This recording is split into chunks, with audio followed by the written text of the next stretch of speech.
suffering is a good deed that's admired by most. It's something that becomes contagious and oftentimes gets reciprocated. However, at the Titans table tonight, there's no room for just one side to eat. Under the table sits a bulldog that doesn't settle for scraps.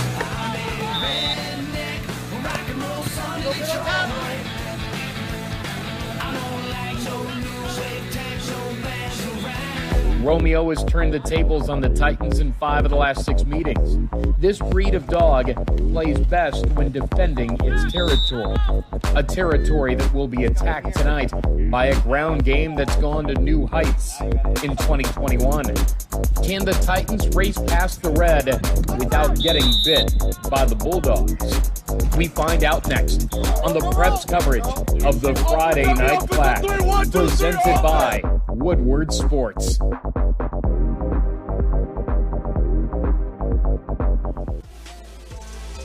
Beautiful night in Sterling Heights, 72 degrees, partly cloudy, rain earlier tonight, but a beautiful sky for a championship game. Hello again, everybody. My name is Chad Bush, alongside Sam Stick Day, home of the Titans. This is Runkle Field, and tonight, Stevenson will welcome in Romeo. A couple of teams, 5-1 on the year, and the winner of this gets the MAC Red Championship. Of course, a lot of folks highly regard this league. It's talked about as one of the best leagues, Sam Stick Day, and that's why it's such an exciting matchup tonight between two teams that do it a little bit differently.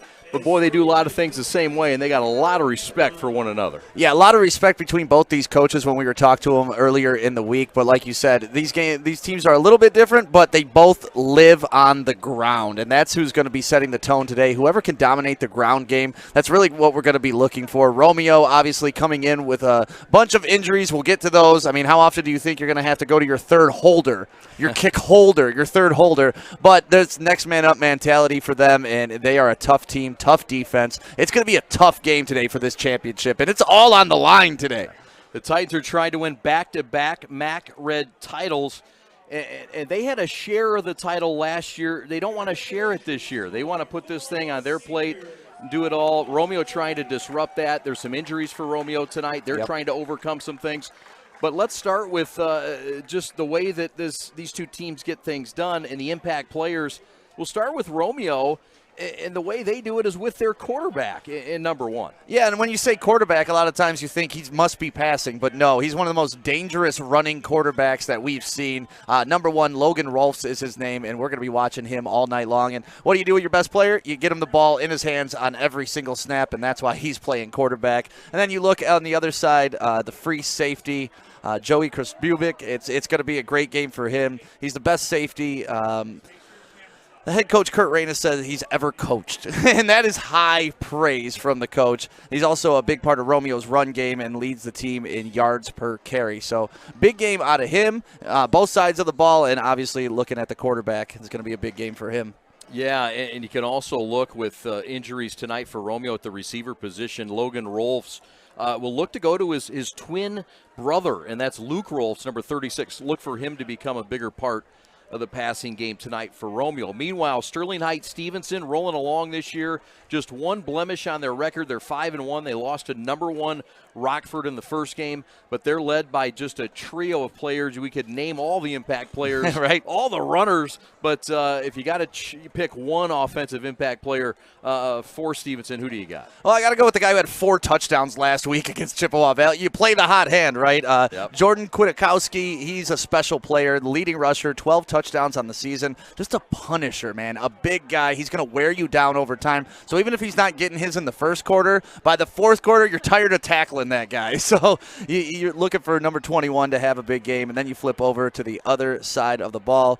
This guy, Biagio is his name, last name Madonna. First of all, fantastic beard. But other than that, his game outside the beard game, fantastic. Leads the team. You know with beard game too. I That's do. a high compliment. Yeah, I've had my beard a long time. Not since fifth grade though. Like Biagio. Yeah, I'm pretty sure he was shaving a lot earlier than I was. But he leads the team with 4 interceptions. Physical, tough safety. He likes to play the run. He likes to play the pass. He understands concepts. Just a smart kid, coach's kid, and his dad is the defensive coordinator. So that's why he's so cerebral. Yeah, his grandfather Ben is the PA announcer here too. He's got a sweet voice and a gracious man. We roll along here on Week 7 of the Friday Night Clash.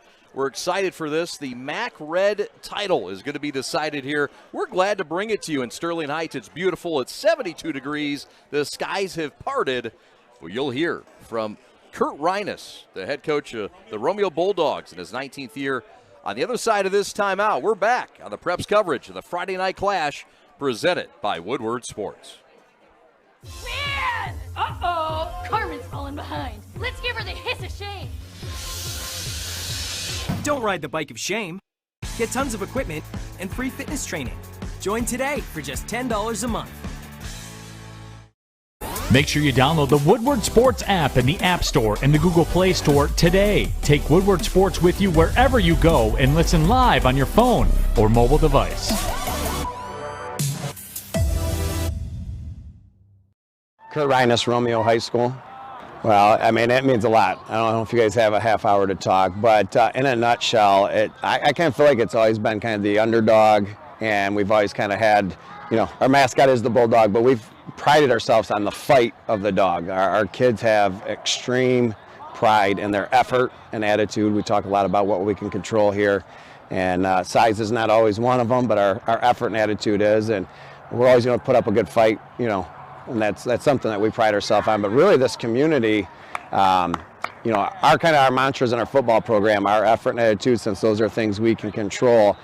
Servant leadership is another big thing, and a lot of people don't maybe necessarily know this about Romeo, but if you were to look up the amount of money this community raises for charity, whether we just had our cancer awareness game a couple weeks ago, I think we're pushing $460,000 we've raised over 11 years.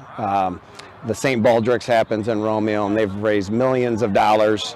We always have a couple other charity weeks during the year, and so our community is really, they'll rally around, and I think a good example of this year, neighboring town in Armada, tornado went through, kind of devastated the town, and their football team stepped up and started to help, but they were running out of energy, and we caught wind, so we went over there and helped, and our kids didn't even flinch at it. And so we do a lot of community service, and a lot of it is just because that's kind of, we are a medium-sized town that acts like a small town. People still know each other, people still rally around each other, and I think that's one of the unique things about Romeo. Yeah, I mean, we have a deep team, and I think that's kind of showed in our record with this year with, either kids getting quarantined, sick, injury. It's kind of been the next guy up, and fortunately for this year, we've had a next guy that can step up, and I think that's, a big part of our success this year. Yeah, we run a very similar system. Logan Rolfes, our quarterback, has been extremely dynamic this year, and he's done it throwing and running the ball. And really, we kind of embrace the team philosophy on offense. And if you really outside of Logan look at anybody else's stats, they might have good, yards per run or yards per catch, but maybe not a overwhelming total, because there's 15 different guys that have touched the ball, either running or passing or receiving the ball. So the ball's being distributed to a lot of different guys, and trying to sell everybody this is a team offense, not a single player centered offense. We've had a couple defensive linemen who have really stepped up, and then we've had some young kids at the linebacker level that have contributed. But really our back end, we have 2 returning seniors at safety, and both Joey Kostrubiak and Caleb Youngblood. It's probably the first time that I've had 2 safeties who we don't have to say things during the game for in-game adjustments. They already know what it is, and they communicate with the other guys. So I think whenever you have some good guys up front with some good guys sprinkled in the middle, but then you have the back end of 2 guys that you can trust to clean anything up, it helps you lead to having a successful defense. I mean, I think it's a great game. They've kind of gone with the blueprint we used when we won the state championship, and they've kind of followed that a little bit. They've had a handful of guys who are multi-year varsity football players that have really fought and, earned to get to this position. Their coaching staff I know really well. A couple of their coaches have coached with us in the past, and, they it's interesting, a couple of years back having the conversations is how long will this take us to get there, and now they're there. And so I think, we've kind of been fighting at this position for a while now. And so it's a fun matchup, great coaches on both sides, good communities, and some great star power on both teams as well. Beautiful night for our Week 7 Friday night clash from Sterling Heights. You heard from Coach Kurt Reines. We had a chance to talk to Justin Newcomb. Sterling Heights Stevenson leads the all-time series 15-11, and they stopped that 5-game win streak Romeo had, and they've won 5 of the last 6. Have Romeo in this series. Sterling Heights Stevenson won last year 14-7, and there you see the run by Romeo. Stevenson looking for the entire share of the MAC Red title. Romeo looking for just a share. They'll take it. We've got it for you next. Justin Newcomb next here on the Game of the Week. Justin Newcomb, Stevenson High School. Yeah, it's been a fun year. It's a great group of seniors. My first year at this school would be these seniors' freshman year, so we've kind of grown up together, the growing pains in 4 years, and we're really excited about the team that we got this year. I spent some time in the Army Reserve. Great experience there. Served with some really, really outstanding men and women. So to come here, this has been a great experience on both fronts with that. So it starts at the quarterback position because we've got a quarterback who was used to throwing the ball 25 to 30 times a game last year. And so to tell him that we're only going to be throwing the ball 4 to 5 times a game, he didn't blink an eye. It was, coach, whatever it takes to win. And that's what makes Aj, our quarterback, so special. But our offense has been fun to call this year. We've got a couple of outstanding tailbacks with us, and Jordan Ramsey and Jordan Kudakowski. Adam LeDuc as a blocking back is as good as I've seen.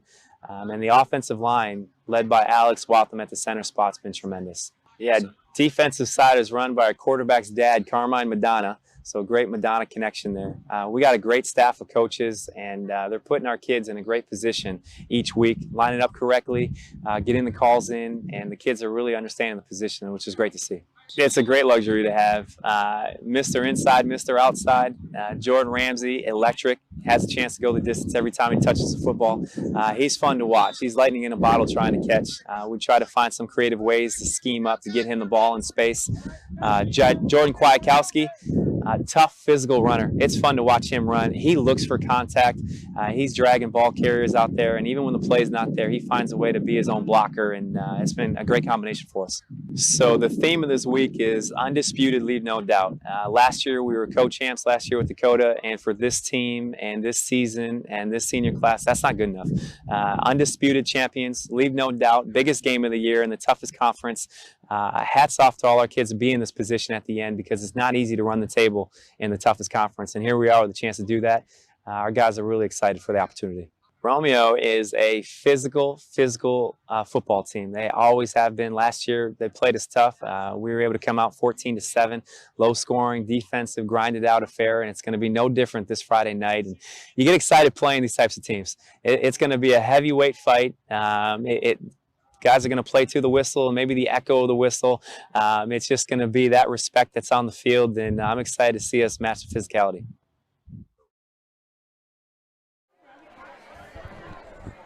Welcome back to our Friday night clash. Chad Bush alongside Sam Stick Day. Romeo won the toss. They've deferred. They are kicking off deep to Stevenson, the home team. Stick, we're excited. I know you are too. This is a big one for the MAC Red title. I was talking about this game all day long, and honestly, I'm kind of disappointed it's not raining right now, because I really wanted these two run-heavy offenses to play in the rain and just be one of those beautiful football nights, get some slow-motion footage of the rain falling from the sky and big hits, but here we go. We are underway, and the kickoff is going to be taken at the goal line. And the ball taken by Troy Davis, and he spilled inside the 10.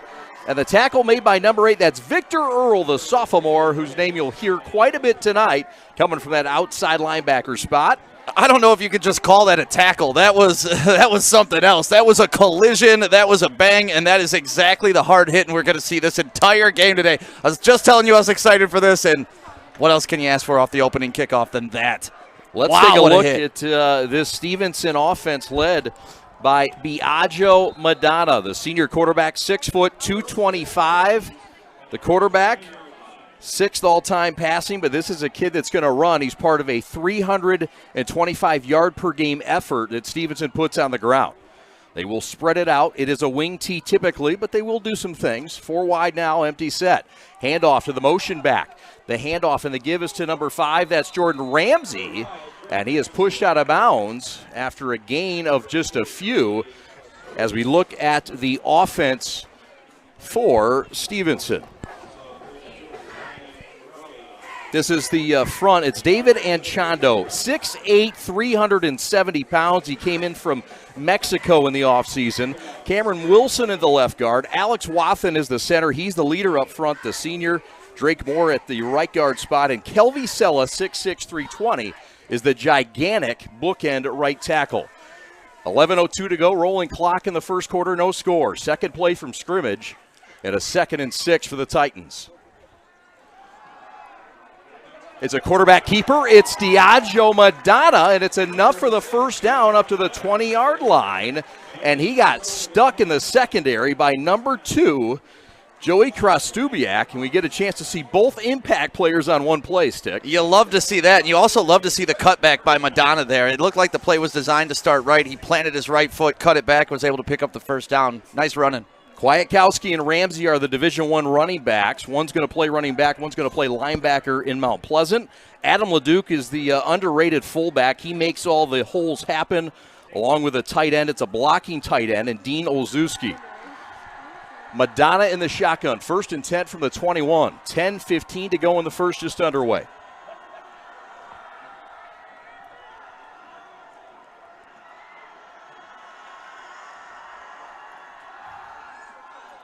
Fake pass, keeper, and Madonna's going to carry for a few. He's got a solid offensive line in front of him. We talked about they are huge. You got 2 guards up there. The run game's important, Stick. What are your keys to victory tonight for the Titans? For the Titans, it's pretty simple to me. You know, they really just need to get the ball going and really need to play hard and, you know, ground and pound. That's kind of the name of their offense. Even though they're starting out spread here, it seems like they're spreading it out, but they're running inside and cutting hard, and that's the theme to their offense. It is a big-time offense, a 3-headed monster. Kwiatkowski, Ramsey, the tailbacks, and the quarterback, Diageo Madonna, who's under center in a 2nd and 7. Hand off to Kwiatkowski, has the right side, has the 30, up to the 40, up to midfield, and pushed out of bounds to the 49. It's a gain on the play of 27 yards, and it's a first down for the Titans. Yeah, Kwiatkowski was able to get the edge there and just exploit it. You know, he's a sneaky fast guy. He doesn't look like he's very fast out there, but he's covering ground in a hurry. So that's a big first down play. Stevenson is on the march right now. Sure are. 9:12 to go. This is the offense you talk about. Kwiatkowski, 4 touchdowns last week on the ground. He's their top ground gainer, a guy that's gone over 1,000 yards already, and that 3-headed monster on the rushing attack. 325 yards per game. The pitch left side to the other Jordan. This is Ramsey, and he is knocked down after just a gain yard. And he's tackled by Matthew Plotz, who moved to cornerback in this game, Stick. An adjustment by the coaching staff and the defensive coordinator. Yeah, well, that's kind of the theme for Romeo. You know, this next man up, they have some injuries on both sides of the ball, so you're going to see some new faces making plays there. Gedge, Kern, and Gaborik up front. Kern in replace of the injured Doug Malcolm, the giant Malcolm, 6'7", 305. It's Rolfs, Earl Lemakowski, and Relia at the linebacker spot. Rolfs is the twin brother of the quarterback we'll see soon, Logan. 2nd down and 10, game's opening possession. Stevenson on the move. Our number 17 in the Preps top 25. Madonna on the right sideline, out of room. It's a short gain of 2. And it's going to be 3rd down and long for Stevenson for the first time tonight. Yeah, it looked like they were looking at Jordan Ramsey on that play deep. He had a step on his man, but the quarterback just could not find the position to throw the ball. So Madonna keeps it for a short gain. Now we're looking at 3rd and 8. Back-to-back red titles is what this Titan team 5-1 is looking for. They're 4-0. They're the only undefeated team in the MAC Red. Of course, we saw on our Week 4 Friday night clash, Chippewa Valley and Dakota. Yeah, big That was game. a fabulous battle. That was fun. Empty set now for Madonna. He'll send 3 to his right to the short side of the boundary, and now we'll shift Ramsey right to left. Trips to the left, tight to the right with LeDuc. Empty set, 3rd and 8. 7:42 to go. It's a quick pass left side. It's Ramsey. It's a first down and more. There's a flag down. He gets the first down to the 35. But there's a flag down, and this thing might be coming back. Yeah, that's in the spot of holding. It looked like the wide receiver, 21, Kudakowski, got a grip on his man, wasn't able to turn him. And it looks like it's coming back. It's a team that passes about 5 times a game. And it was a sacrifice for Diageo Madonna to transition from an offense last year. Let's get a look. As we get a look here at the illegal hold in hands, and boy, that's a cheapie. Yeah, that's a tough one to take. But I'm telling you what, the early matchup between number 8, Victor Earl, and number 21, Kudakowski, you're already seeing those two, the game within the game. So if you want, keep an eye on those two. Every play they've been contacting so far. They get Jacob Kibbe, the wide receiver, with the hold or illegal use of hands, and it's now a 3rd and 16 with 7:33 to go in the opening drive of the game for the MAC Red title. Empty set, 3rd and long. Madonna looking for his second pass of the day, and it's on point, but it's short of the first down. Caught inside the 40 to the 38. It's going to be a yard shy of the first down, and it's 4-down territory. There is no doubt they're going for it here. Yeah, you kind of have to here. You're in that position where it's kind of a tweener. You know, you can't kick a field goal. It would be what, like a 57-yard field goal from here. But you're also not wanting to punt because you're only going to, let's say you get a touchback, you're only going to give up like 19 yards. Yes. So go for it. Why not? Why not? Ryan Reason is the run game coordinator. Newcomb calls the plays. Justin Newcomb in his 4th year doing a fabulous job as the bench boss for the Titans of Stevenson. So here we go, 4th and 2, the play's first big game. Tight formation, the lone tailback, and the give up the middle. First down. Did he get it? It's tight. No, he did not. It depends on what official they're going to have mark the ball, because the official running from the top of the screen right now, he marked it short. That ball is marked short. You're right. And I think it is Romeo football, and it is. I called that prematurely. My bad. And how about this replay? Well, and this is the strength of the Romeo defense. You know, the outside of their first game, they've only let up like 13 points a game. And it looks like the ball just never went forward. Great tackle down there. The man who gets lowest in this game often gets rewarded. And the guy who got lowest there was? Santonio Palazzo. And then you love to see a 36 come in, Luke Rolfs, and try to get that strip. Like, that's what, hey, hold up the man. Everybody else come in and tackle the ball. All right, Romeo football. They take over on downs. This is Rolfs, the quarterback. He hands off, and the give is to Cameron Cole. That's his top running back. Cole is stopped for a short gain. And as we take a look at this Romeo offense, led by their quarterback, the senior Logan Rolfs, 6'1", 175, excellent feet mobility and escapability, a guy that threw 4 touchdown passes and 200 yards in the first half against Warren Mott back in week 2. Giacana, Schneider, Albert, Tinson, and Joseph up front for the Bulldogs. It's a quick offensive line, and Stick will tell you about their interesting line ups, because Strubiak is the ball carrier, and he's stopped short, and it's going to be 3rd and long already after 2 short gains by the Bulldogs by this stout Sterling Heights defense. 2 of the best defenses, no doubt, in the MAC Red. Hey, that's why you're a championship team. What do they say? Offense wins games, defense wins championships. That's why they're both here fighting for it today.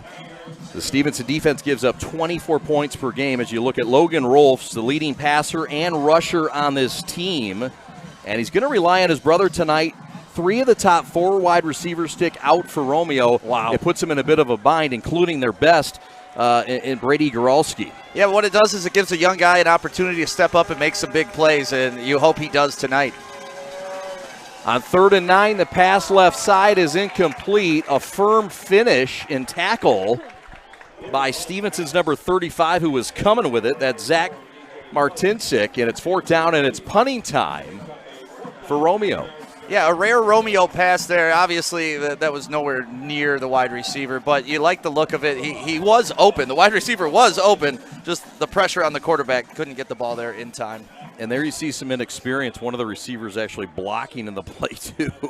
some guys out there that just, and that's going to be the difficult part, predictable passing downs. Here comes the punting unit for Romeo. And the punt is a wobbler. And it's going to hit it, take a Romeo roll inside the 10 down to the 9-yard line. What a punt by who else? The quarterback, Logan Rolfs, part of that twin duo.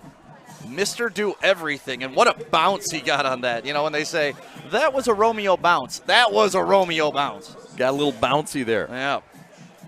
So this game will give us a champion tonight. Both these teams 5-1 on the year. Romeo trying to win a share of the MAC Red for the first time since 2010. The Bulldogs did win the league in 2015, but that came when they were members of the MAC White.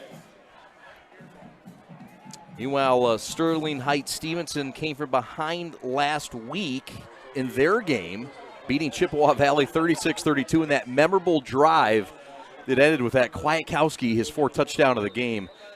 That was a drive that you just put back and page mark your season on. Yeah, what was the coach calling it? The championship drive. That's right. What they kept calling it, the championship drive. And it's so cool to have one of those, just like put in your memory bank forever. That's a memory these kids are going to take with them for the rest of their lives. They're going to be meeting up 20 years from now talking about the championship drive. Yeah. Was it John Elway that had the first real notary drive? Yeah. There's a Diageo Madonna keeper, or no, is that Kudakowski? It is. Kudakowski and the Wildcat. We heard about this Wildcat, and it's a carry that goes all the way up to the 31. It's a gain of about 20 and a first down. And you got to give it up to the big uglies on that for creating a hole. He made one guy miss in the backfield, and that's it. That's all you got to do. That's kind of how offenses like this are drawn up. You're the running back. You got to beat one guy. The rest should be easy. Gain of 22 officially, says your official scores tonight. Nathan and Patrick Bush. We appreciate their statistical analysis. Whoa, look at this shift. How about that? We heard about the Romeo shift. Think they're running right? Both these teams run a lot of the similar sets. Here's Jordan Ramsey in the Wildcat, and he is stopped for a loss in the backfield by who else? Victor Earl. That's his 18th tackle for loss on the year. I am already in love with the way this kid plays football. I mean, off the opening kickoff, he sets us up with the big boom, and right there, the intensity he's playing with is just off the charts early in this game. And look at him. He started out on the far end of the line, and he was able to scrape down the line of scrimmage, beat the quarterback to the spot. That is impressive athleticism out of Victor Earl. Yeah, Gedge in there as well. It's a 2nd and 14. Stevenson will go tight formation. Madonna now under center. And a rolling clock with 4.5 to go in the first quarter. No score. Glad you're with us from Runkle Field. It's a end-around reverse, and it's fooling absolutely nobody. There's a flag. A flag is down, the man is down, and this looks like trouble for the Titans. This is Sterling Heights Stevenson. Of course, Livonia Stevenson is also of note. And that's where my mom graduated. Is that right? She was the first graduating class of Livonia Stevenson. I met your mom last night. Yeah, you did. Yes. Lovely lady. Yes, she is. Hi, Very Mom. Nice. And yeah, Mom does a great job. She listens and watches the broadcast. Of course she does. 2 members on our crew, the Westfalls. Evan, of course, our scoreboard operator, does a fabulous job. Is it Stevenson High School? Are we allowed to say that? Sure we are. And then Alex, his big brother, is our executive producer. So Big Al, baby. We have a lot of Stevenson love tonight. Meanwhile, it's 2nd and a country mile and Romeo to go. 2nd and 24 officially with 4 minutes left in the first. Madonna will send 3 to the left, 2 to the right. Empty set for the senior quarterback. Pocket breaks down, has time, steps up, has a man. It's caught up to the 31-yard line, and the catch made by number 13. That's Jacob Kibbe, the sophomore wide receiver. And you love the hit by number 2 for Romeo. He came up and he kind of like suplexed him to the ground. Then he jumped over him afterwards, showing some athleticism. Sometimes it's the plays after the plays. Yeah, Kostubak looking good. Sure is. Best safety that Coach Kurt Reines has ever coached. You can see it on that play. He is a physical player. Indeed. So now it's 3rd and manageable, 3rd and 10 for the Titans. Welcome to the booth, sir. You look like you belong. From the right hash, Madonna in the shotgun.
Kudakowski to his left.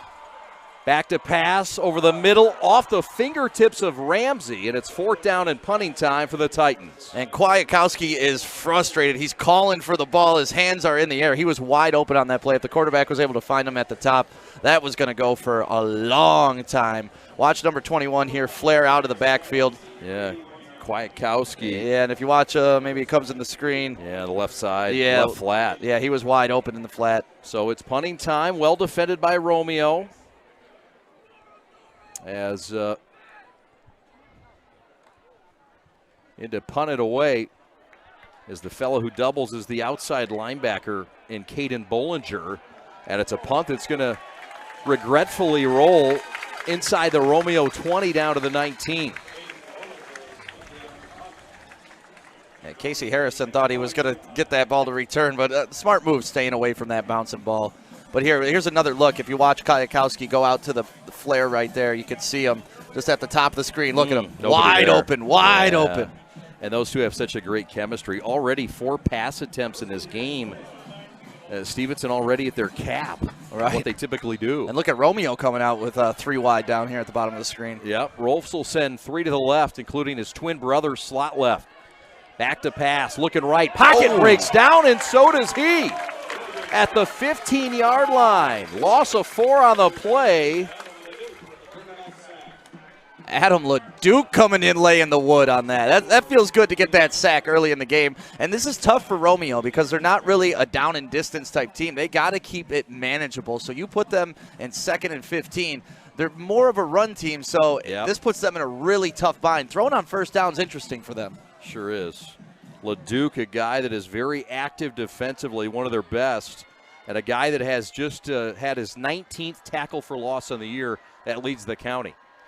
Rolfs hands off to the slot man, running around left side. This is Cameron Cole. Cole's going to carry for about 7 or 8, but it's not enough for the first down. It's 4th down, and you would think it's punting time for Romeo. You know, the way the Romeo coach was talking yesterday, I don't think so. 3rd down, my fault. 3rd and 3. Yeah. My bad on that. Yeah, but even if it was 4th, I think they'd consider going for it. What a tough run right there. Grabbing on for dear life was Lucas Timbuck. This is a big first down for Romeo. Guy who's a tremendous golfer, Timbuck. 3rd down and 3, handoff to the slot man, running left, in trouble. And down at the 29. It's going to be very close. He needed to cross the 29. I think he did move the chains. It's a first down. You know, and Lucas Timbuck for Stevenson did a great job turning the runner back inside, helping to get his teammates and hoping to get his teammates involved. They weren't able to tackle him short, but watch number 36 for Stevenson. Fighting, force him back inside, get some help, and that's exactly what he did. Palazzolo with a nice block to free him up. First down, inside a minute, in a scoreless first quarter for the MAC Red title. Man, with these two teams running the ball like this, you blink and you miss the quarter. That's right. We're used to seeing this in the Catholic League at times with Orchard Lake St. Mary's, certainly, amongst others. Romeo football. Romeo has 1 state title. That was in 2015 under their current head coach. Double reverse. The handoff left side. This is Harrison, and he's got some juice across the 35 down to the 38-yard line. Gain of 8 on the play, and what might be the quarter's final play. Yeah, a little bit of trickeration there. You know, when you're not an efficient passing team, sometimes you got to get creative with the run, and that's exactly what happened on that play. And you mentioned it earlier, kind of the interesting setup that Romeo has with their linemen. They don't have a left tackle and a right tackle. They have a strong side and a quick side. Yeah. So sometimes the guy may be on the left, sometimes he may be on the right, just depending on the play call. It's interesting. It's super interesting. I was so excited to watch this game to watch that. As the quarter comes to a close, the Week 7 clash presented by Woodward Sports is scoreless in the first. A MAC Red title tonight for somebody. Come on back to the second quarter in Sterling Heights right after this. This is the Preps coverage of the Friday night clash. Man! Uh-oh! Carmen's falling behind. Let's give her the hiss of shame.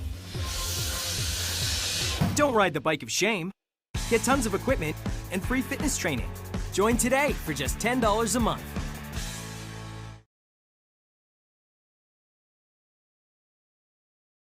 Today I'm going to tell you about sportsmanship because it's important. Treat your opponents the way you would want to be treated.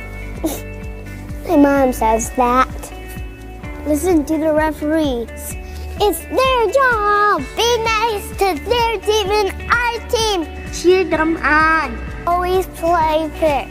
It's the right thing to do. It's sportsmanship. It's not that hard.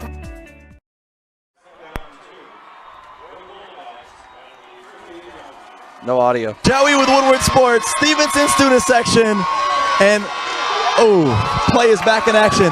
But I gotta pass it over. All right, Joey, we'll go back down to Joey in a minute. He's getting mobbed down there. Nothing new. 3rd down and 2 now for Romeo. So it's a Romeo offense that, again, is short. 3 of their 4 receivers. They're going to rely on the run tonight. We're going to see a heavy dose of Chris Stubiak, and we're also going to see a lot of the other guy that we've seen tonight in Harrison. 3rd and 1. Rolfs in the shotgun, the near side. Pop pass over the middle is dropped after he's clocked by Jordan Ramsey. They were trying to get it to Harrison, but Ramsey stepped up and stuck him, and the ball dripped to the turf, and it's 4th down and punting time for the Bulldogs. And that's exactly what you want out of your free safety, strong safety, to come in and break up the pass like that. Yes, he got his hands on the ball. He's got to hold on to that ball, but sometimes it's very hard when you're getting hit like that from number 5. So Rolf's back in punt formation. Jordan Ramsey back at his own 25 as we just start the second quarter. 4th and 1 for Romeo. Maybe a figure.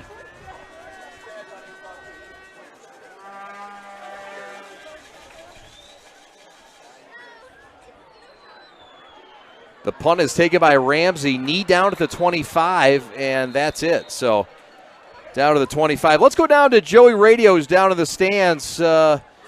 Joey, what's cooking down there? What do you got? Joey's out there giving out gift cards.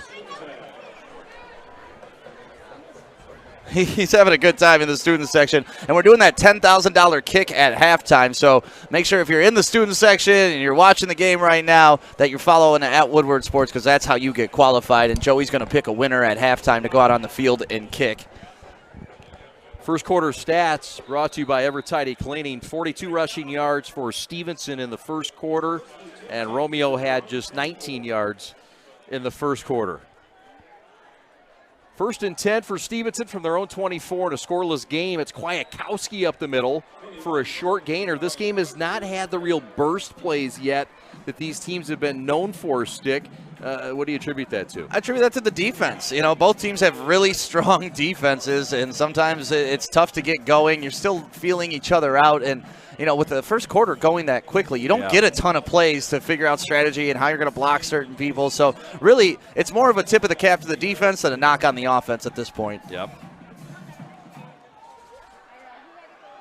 10.5 left in the second quarter, first half. There's Ramsey in trouble. Escapes one tackle, but not a 3rd and 4th. A gang tackle up near the 25-yard line, maybe a loss on the play. And back to the line of scrimmage, it's 3rd and long. Pardon me. Seeing a lot of gang tackling out of Romeo, and you love that. You know that football is meant to be played as a team. So one guy misses, next guy misses, doesn't matter. 8, 9, 10 more guys need to be right there to finish the play, and that's exactly what happened for Romeo. Coach has to be really happy about that play. It's a 3-4 defense under the defensive coordinator and head coach Kurt Reines. And Steve Goralski is the outside linebackers coach. He played at Stevenson, was the head coach here for 3 seasons, 2010 to 2013. It's a very tough, physical, defensive-minded Bulldog squad that gives up just 13 points a game. 3rd and 11. Madonna in trouble, escaping, looking deep for Ramsey down the field, and he can't find him at the 30-yard line. What a beautiful ball that was. On the run, rolling to your right. That was like Russell Wilson-esque in that throw. The beautiful spiral, just a little bit out of bounds to where he couldn't catch it, but I'm impressed.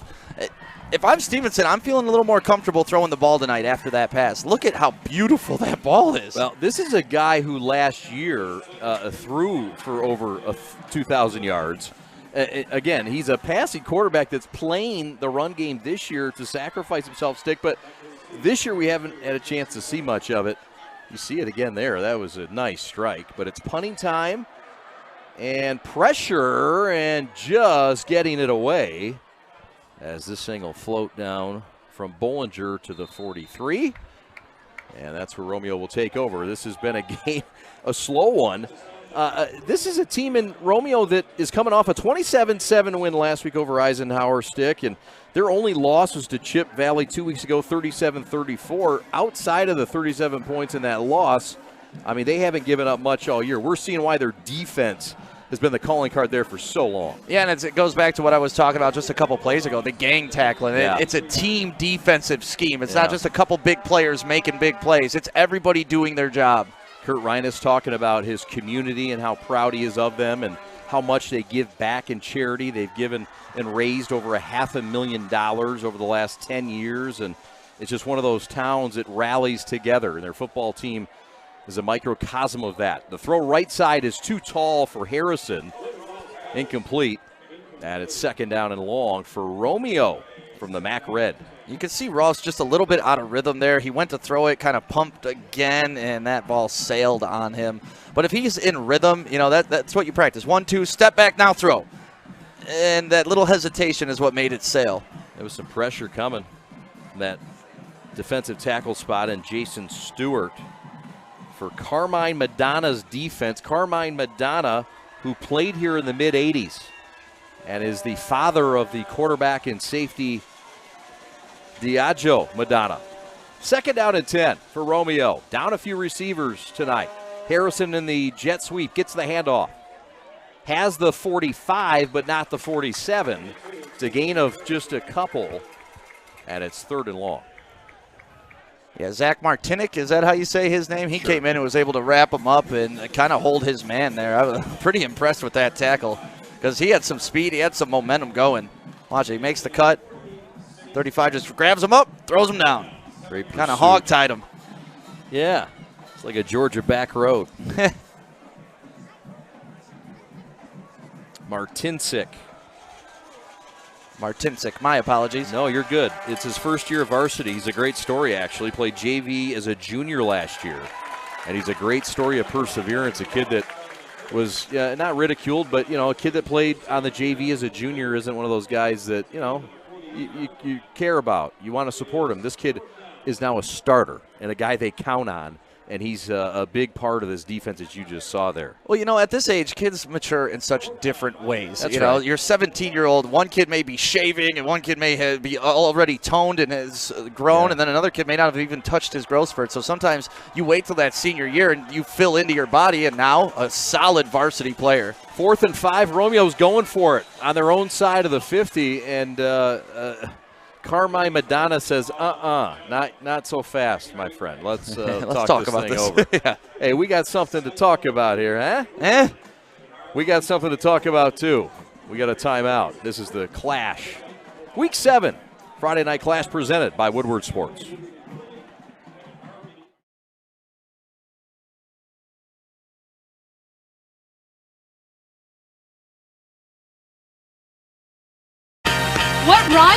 great? Participate. Where does greatness start? Here, in the classroom. On the diamond. In the pool. On the field. Where will your greatness take you? To better grades. To more friends. Yeah! Be great. Participate!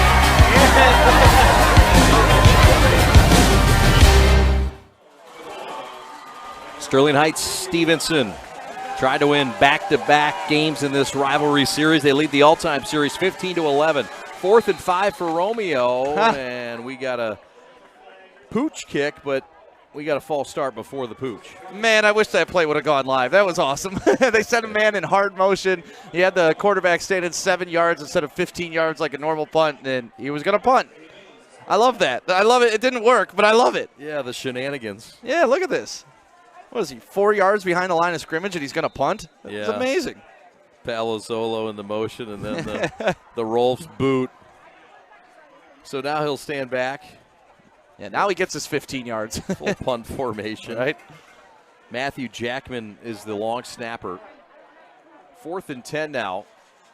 Jordan Ramsey is back deep at his own 20-yard line. And this one is banged high and deep, and it's going to roll into the end zone for a touchback. And that's a Rolf rocket that goes all the way into the blue end zone. That was a 65-yard punt. 45 on the net because they're bringing it out to 20, but still, what a boot. Stat Pat concurs, and with 7:48 to go until halftime, 1st and 10 from their own 20 for this Stevenson offense that has been stymied a little bit. I mean, this is an offense that averages 325 yards a game, and right now Stevenson on the ground has gained a 42. So, I mean, they're getting shut down. And the majority of that was on their first drive, too. So ever since that first drive, they've been really struggling to get there. And 22 of it was on one carry. Yeah. From Kudakowski. So we'll see what they have in store here. Again, the formation, it's wing T and things from Justin Newcomb, the play caller, head coach in his 4th year. And what an energetic guy. He is. Great guy. His offense has put up 36 points per game. There's a little production there. It's Ramsey along the left sideline before he's forced out of bounds by Krstubiak. And it's a healthy gain and a first down. Move the chains for the Titans. And that way Sterling Heights Stevenson is able to find their rhythm is, throwing those little screen passes to the outside, little bubble screens and stuff like that, because they're not really – Romeo's been holding down the middle. They're not being able to run up the middle on them. So maybe you work the edges a little bit on this drive. Try to get something going. Nice, easy play to ease your quarterback into the series. Yep. And here we go, first down. Ramsey, a twitchy kid, they say, headed to Mount Pleasant to be a running back for the Chippewas. Athletic, a home run type hitter guy, Mr. Outside. They call Kudakowski Mr. Inside.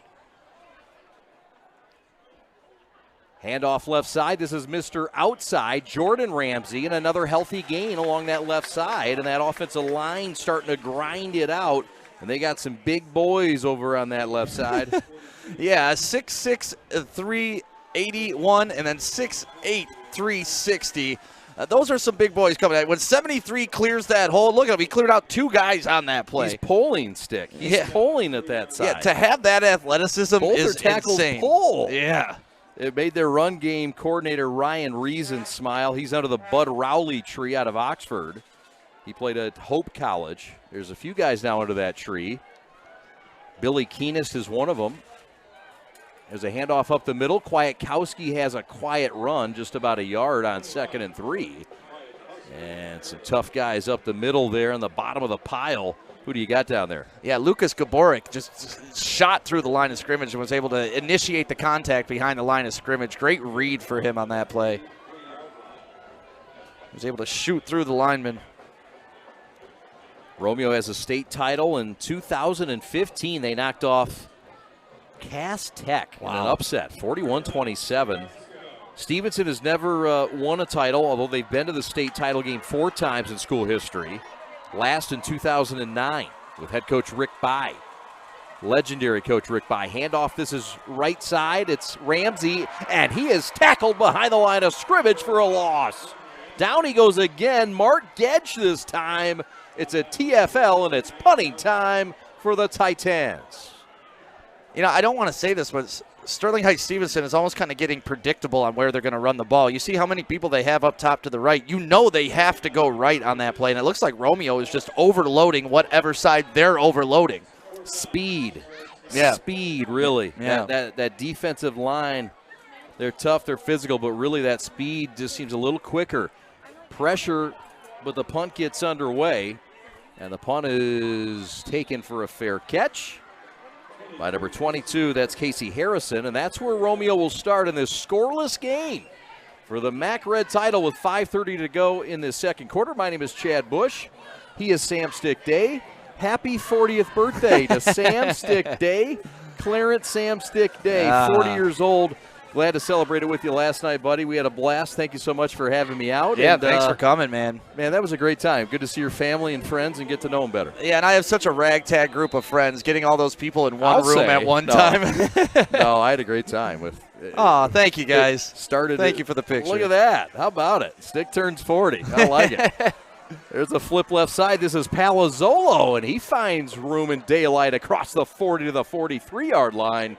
A first down for the Bulldogs, looking to bite back here before the break. And it seems like both teams are finding some success with those little flat screens to the edge. They're getting outside, and like you said, speed, speed, speed. That's one way to beat the defense to the outside. The ball's going to travel faster than any human, so I'd keep it up if I was Romeo right now. No doubt. Again, guys out, receivers in this game. 3 of the top 4 receivers out for Romeo. They'll flip it again left side. This is Cole. Cole has a gain of a few. And I like that. It worked last time. Do it again. You picked up 5 yards. Do it again. You keep doing it until it runs out. You know, just keep going back to the well. And now you have this entire downside of the field to use. This would be a great time to run a wide receiver screen over here or a running back screen.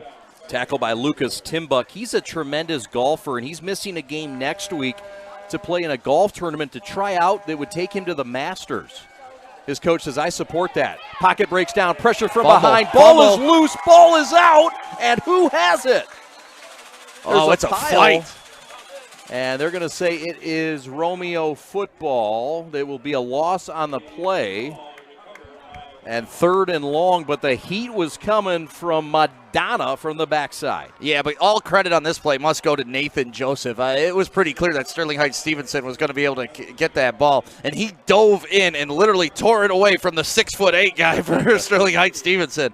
Great play to keep the possession. That was tough. Madonna forced it, and also with heavy pressure was Adam LeDuc. So a 3rd and 10, key play in this game. Romeo from their own 43 with 4.5 to go until halftime. Glad you're with us for the MAC Red title. Rolfs steps up, going to run it. Cut back at the 50, has a first down, and more inside the 40 down to the 36. The senior quarterback, Twin Wonder Powers, activate. Gain of 21 on the play. Nice little quarterback draw, kind of caught the defense off guard, and on top of that, the incredible running style.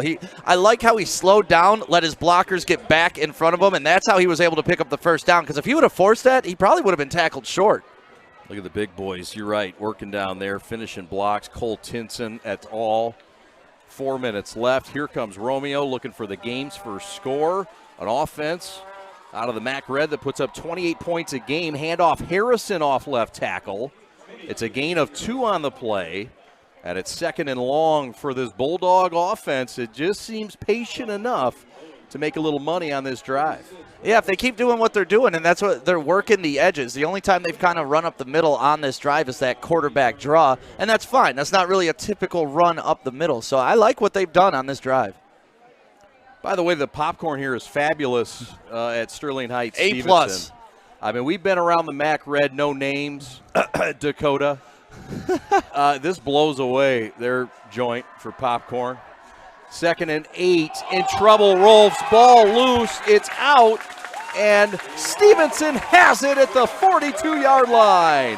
Ball recovered by number 35, and who else? That is Zach Martinsik. He's made a couple plays tonight. Romeo kind of got cute here on this. It looked like a delayed draw handoff. They faked the reverse, and then watch the running back. He's just going to stand there almost and cut back. See? No. He was trying to hand the ball off to him behind him. Yeah. Behind him. Right. That is a tough handoff. It's tough enough to get the ball in the basket, like when the running back's taking the ball. And that odd exchange was between Logan Rolfs, the quarterback, and his senior tailback, Joey Kudakowski. And that's one of those plays that you practice all week, and it works every day in practice, right? Then you try it in a game, and, of course, the worst happens. So the game's first turnover now. Stevenson trying to take advantage. The throw left side to Ramsey. Has the 50 down to the 47 into Bulldog territory. Gain of 11 on the play with 3 minutes left until the break. The Titans now want to get a little love in. Yeah, and they're doing the right thing. This is what we've been talking about all half. Get your guys outside on the edges. A nice little flare pass there, and that's what you need to do. And look, great yardage on this, and watch how he finishes this run. Punishment. Taking me down. I'm going to Central. Yeah. Kudakowski, a guy there, a well-respected safety, too. Got a stiff arm to the jaw. Nice crowd on hand tonight. It's senior night. On both sides, too. Romeo's representing. Romeo representing a tight community, a lot of community service. They pride themselves on it. Coach Reines and his 19th year as head coach, 21st overall. Madonna calls his own number, cuts back inside to the 41-yard line. Gain of 6 on the play. It'll be a 3rd and short. I like the misdirection that's going on right now with Sterling Heights Stevenson. You know, they've had success, like we said, throwing the ball to the flats. They kind of fake it there, and the quarterback's able to keep it around the outside. Let's see, you're focused on 5 right now. Nope, I'm keeping the ball. I'm out of here. I got yards to pick up. That's right. Tackle made by Kudakowski. So, this battle of these two big-time MAC Red members continues. And Stevenson, whose offense is still sub 100 yards in this game. Madonna calls his own number. He drives those yards and barrels that body inside the 35 down to the 34. It's a gain of 7 on first down. Yeah, Matthew Pillet's had a chance to make this tackle and keep it to a short gain, but Madonna's just too strong. He is a strong guy. Low center of gravity. You look at him out there. He kind of looks almost like a fullback. 225. Yeah. I mean, that's beefy. Yes. And he calls his own number. Got a little help back there. How about Moore with that block? It helped spring him, but, yeah, he did a lot of it on his own. Yeah, tough to bring down. So Madonna in the shotgun. 1st and 10. We're inside 2 minutes. 3 to the right, 1 to the left in the boundary. Jordan Ramsey to the right of Madonna. And we got a timeout. We'll talk it over as well. So with 1:38 to go until halftime, we're back in a moment to Sterling Heights and beautiful Runkle Field. This is the Friday Night Clash. Today I'm going to tell you about sportsmanship because it's important. Treat your opponents the way you would want to be treated. My mom says that. Listen to the referees. It's their job. Be nice to their team and our team. Cheer them on. Always play fair. It's the right thing to do. It's sportsmanship. It's not that hard. Make sure you download the Woodward Sports app in the App Store and the Google Play Store today. Take Woodward Sports with you wherever you go and listen live on your phone or mobile device.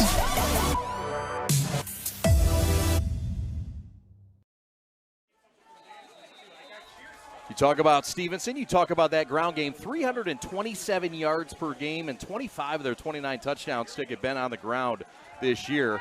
Madonna going to roll right here and throw the football. It's caught by Ramsey inside the 20 down to the 16-yard line.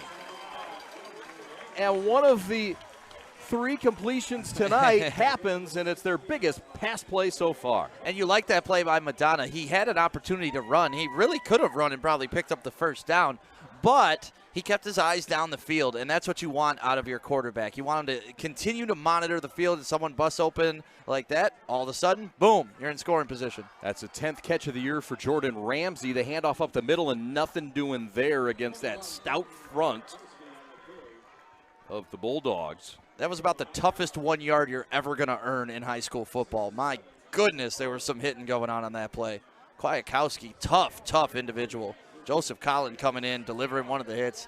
But, man, he took about 5-6 hits on that play alone. They say Kudakowski's a guy that just looks for contact. He wants to hit you. He found it. He's coming with bad intentions. 5 wide. Madonna in trouble. Pocket breaks down. He steps up. He has room to the 15. Down to the 10-yard line. How about something out of nothing as we're under a minute to go? And Madonna doing it on his own and making those fancy feet looking sweet. If you're Romeo, you are frustrated on that play. You had him dead to rights, and he was able to shake 3 guys and get pretty dang good yardage.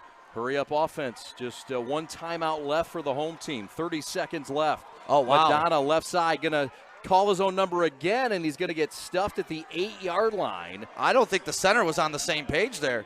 And it's 4th down, and with time running down and that 1 timeout remaining, Justin Newcomb's going to have to spend it, but he'll wait till this thing winds all the way down.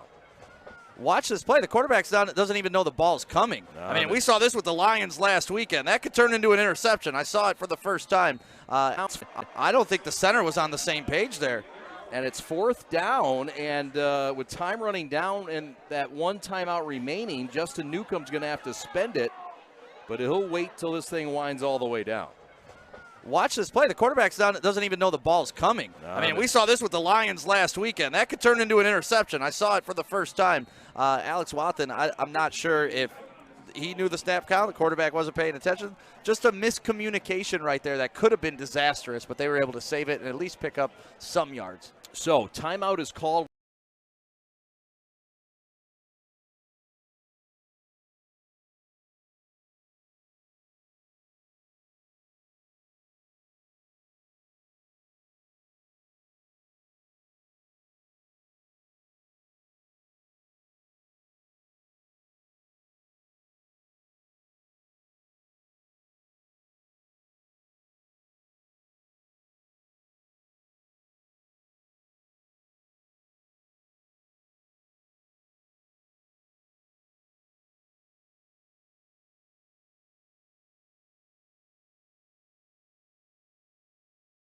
Football, it's caught by Ramsey inside the 20 down to the 16-yard line. And one of the 3 completions tonight happens, and it's their biggest pass play so far. And you like that play by Madonna. He had an opportunity to run. He really could have run and probably picked up the first down, but he kept his eyes down the field, and that's what you want out of your quarterback. You want him to continue to monitor the field. If someone busts open like that, all of a sudden, boom, you're in scoring position. That's the 10th catch of the year for Jordan Ramsey. The handoff up the middle and nothing doing there against that stout front of the Bulldogs. That was about the toughest 1 yard you're ever going to earn in high school football. My goodness, there was some hitting going on that play. Kudakowski, tough individual. Joseph Collin coming in, delivering one of the hits. But, man, he took about 5-6 hits on that play alone. They say Kudakowski's a guy that just looks for contact. He wants to hit you. He found it. He's coming with bad intentions. 5 wide. Madonna in trouble. Pocket breaks down. He steps up. He has room to the 15. Down to the 10-yard line. How about something out of nothing as we're under a minute to go? And Madonna doing it on his own and making those fancy feet looking sweet. If you're Romeo, you are frustrated on that play. You had him dead to rights, and he was able to shake 3 guys and get pretty dang good yardage. Hurry up offense. Just 1 timeout left for the home team. 30 seconds left. Oh, wow. Madonna left side going to call his own number again, and he's going to get stuffed at the 8-yard line. I don't think the center was on the same page there. And it's 4th down, and with time running down and that 1 timeout remaining, Justin Newcomb's going to have to spend it, but he'll wait till this thing winds all the way down. Watch this play. The quarterback doesn't even know the ball's coming. No, I mean, we saw this with the Lions last weekend. That could turn into an interception. I saw it for the first time. Steven, our team, cheer them on. Always play fair. It's the right thing to do. It's sportsmanship. It's not that hard. Make sure you download the Woodward Sports app in the App Store and the Google Play Store today. Take Woodward Sports with you wherever you go and listen live on your phone or mobile device.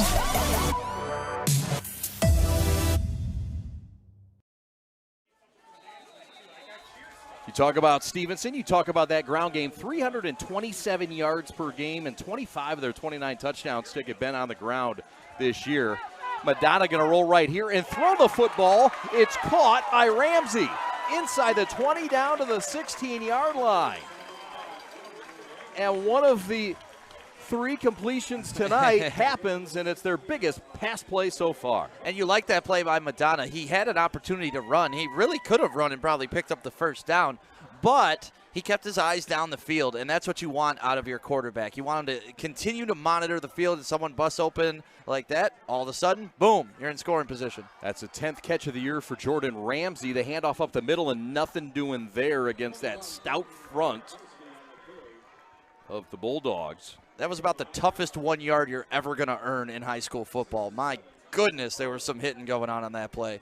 Kudakowski, tough individual. Joseph Collin coming in, delivering one of the hits. But, man, he took about 5-6 hits on that play alone. They say Kudakowski's a guy that just looks for contact. He wants to hit you. He found it. He's coming with bad intentions. 5 wide. Madonna in trouble. Pocket breaks down. He steps up. He has room to the 15. Down to the 10-yard line. How about something out of nothing as we're under a minute to go? And Madonna doing it on his own and making those fancy feet looking sweet. If you're Romeo, you are frustrated on that play. You had him dead to rights, and he was able to shake 3 guys and get pretty dang good yardage. Hurry up offense. 1.9 seconds left. And the question becomes, which kicker do you use? It's a 3-headed monster at the kicker spot. If you decide to kick it, you got 3 choices. You got a couple dudes and you got a girl. You got to find out which one you're going to go with. All 3 of them are capable. All have scored this season. And she's more likely to kick the extra points from what I understand. And this is almost extra point range. Yeah, Kyler Castle, we believe, will be the kicker here. It's looking like number 9. Yep, Kyler Castle will attempt it. The snap will come from number 73, Drake Moore. And the hold from number 13, Jacob Kibbe. And now we got a timeout by Kurt Reines, and the games continue. We'll keep it right here. So no score. How about that? The 2 best defenses in the MAC Red, seemingly enough, are in a scoreless game in the first half with a chance for the game's first points on its final play. Hey, listen, if you came for scoring, I'm sorry, but if you came for hitting, you're a very happy camper right now because we have seen some monstrous hits in this game. These big boys are playing hard tonight. Yeah, it is a game of rivals. You talk about the MAC Red, and you talk about the other leagues that could be as good as the MAC Red, if there are. But you line up their top 4. You line up the Catholic leagues. We talked about it in week 4 when we saw Dakota and Chippewa. And then you line up the OAA White or OAA Red. And it's an interesting discussion to have. Yeah, and you know what? It all gets settled in November. That's what you love about it. Yep. So Castle on the year is 1 for 1. He knocked home a 29-yarder. He's 14 of 15 in extra points this year. He'll kick it from the left hash. It'll officially be a 26-yard field goal attempt for Castle. And another timeout to ice him. And another timeout. Let him think about it, right? What are you going to do with those timeouts? You're going to take them into halftime and show them off? No, I don't think so. It's been a program under Justin Newcomb that has done great things incrementally. Newcomb is in his 4th year. He's a Warren Cousino grad.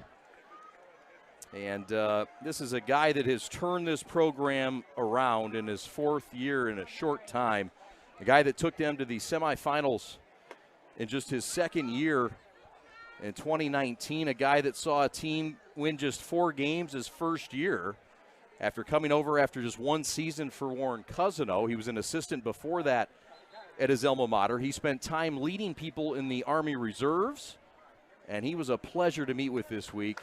You just get a feeling that this guy's the right guy to lead anything. Oh, just great energy all the way around. And, you know, I like the standards that he keeps setting for his teams. Like, we want to be here, then they beat that. Then when we want to be here. And this year they want the unanimous. And your 3rd time out. Oh, well, this is getting the band ready, right? We're all getting ready for halftime. This is where you run to if you're savvy, you run right now to the bathroom. Listen to the this crowd. This field goal's good, right? The crowd is booing right now. Go to the bathroom. Go get this popcorn that's fabulous. Go do your thing. How about this crowd getting rowdy? And look at the coaches on the field for Romeo, getting the crowd fired up for Romeo, too. Sure. I love this. This is a championship game. Yeah, we got to put it all on the line. And you can feel that. They're all booing. I don't know if I've ever seen someone use 3 consecutive timeouts like that. Interesting. And it was actually 4 because Stevenson took a timeout before that. Kyler Castle, the senior from the left hash. It would be a 26-yarder. Out of the hold of Jacob Kibbe. Good snap, good hold, kicks up, and the kick is no good. That was one of the longest signals we've ever heard or waited for. It is a missed field goal wide left, we assume. We'll get another look at this. We'll get a couple looks at this, perhaps. They're still the talking officials about are it. still talking. Neither one made a call and wanted to make the call, and then one official finally said no, but it was a very unsure no. The length wasn't the issue because he got a hold of that ball. It must have been to the left. Oh, so, yeah. So we're looking at the left official, and he's looking at the right official. Yeah, that's not the shot. And they're still talking about it. Like, you sure? You sure? Watch, they just throw their hands up like it's good. Yeah, this will give us a little better look. Good shot here. I mean, impossible to tell. I yeah, mean, it's from here it looks right down the pipe, right? Yeah, from our angle, it looked dead center, but those 3 timeouts worked. Now, hold on here. We are going to go to Joey, but we're going to wait for the official call here before we go to Joey. And the official here is going to make the change. Okay, it's official. Okay. Let's go down to Joey. He's with Justin Newcomb, the 4th-year head coach. And we are live at halftime. Romeo Stevenson 0-0. Coach Justin Newcomb, I know this is not what you were expecting for this game. No, this is exactly what we're expecting. A tough football game. Defense going to win it. This is a Mac Red right here. This is beautiful. This is 0-0 football. It's going to come down to the end here just like we said it was going to do, and we're excited about the second half. Especially, this is a big game for you personally because last year you got your first Mac Red championship. What is it this second half that your team is going to close the deal for the second? Yeah, it's big for everybody. We got to clean up some mistakes up front offensively, and we can do that. I think we'll be just fine. In 4 seasons, I just want to congratulate you year after year, improving your record every single time. What does that mean for you being a newer coach? It's great, but we got some work to do the second half. Go, Coach. Let's get this W, all right? Thank you. Woodward Sports Live with Planet Fitness, and back to you guys. All right, Joey Radio, thank you so much. Justin Newcomb, the head coach for Sterling Heights Stevenson, the home team, who had a chance to make that field goal to make it a 3-0 game in this defensive battle. They missed the 26-yard field goal. The officials are still talking about it. The official call is no good, but what a fitting way to end this. Yeah, I mean, if I'm Romeo's coach, I'm feeling pretty good about using those 3 timeouts. Like, I got him on that one. But, you know, what a great first half. Like I said, if you're here for scoring, it wasn't a great first half for you. But if you liked hard hitting, you like tough-nosed football, you like watching the big boys collide, this was a half that I hope we get to repeat again, except one person score, so we can get out of here at the end of the night eventually. We've got a no-score game thus far. That'll change in the second half. We've got the top 10 plays from last week coming up here at halftime. We'll also pass along some statistics and scores from around the league and state coming up. Top 10, though, right after this. This is the Friday Night Clash presented by Woodward Sports Network. On the carry, number 9. My dad and my grandfather are officials. I've grown up around officials and seeing how much they enjoy being part of the games. As a student athlete, I've always appreciated the people out there who are willing to give back to the kids. The Legacy program lets me officiate while I'm still in high school, working younger kids' games. Officiating gives me a better understanding of the game. I get to make some pretty good money for a high school kid, and I even get to spend some quality time with my dad. There's help wanted. Just whistle.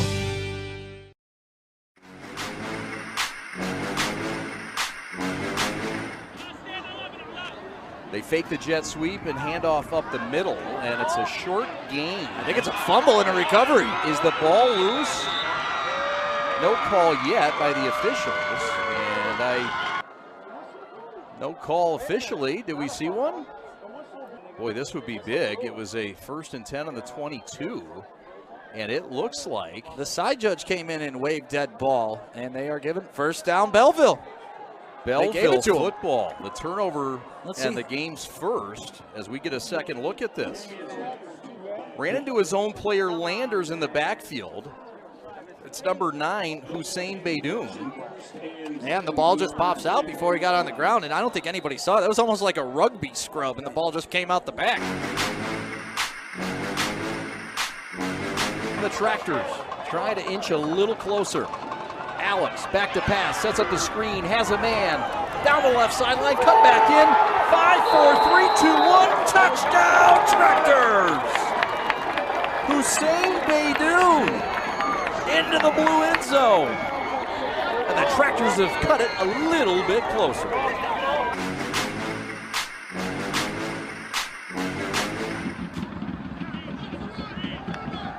Underwood has time, floats it up, looking end zone, got a man, caught, touchdown Tigers!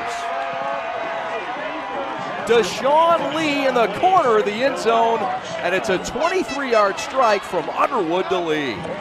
And the Tigers take the 6-0 lead.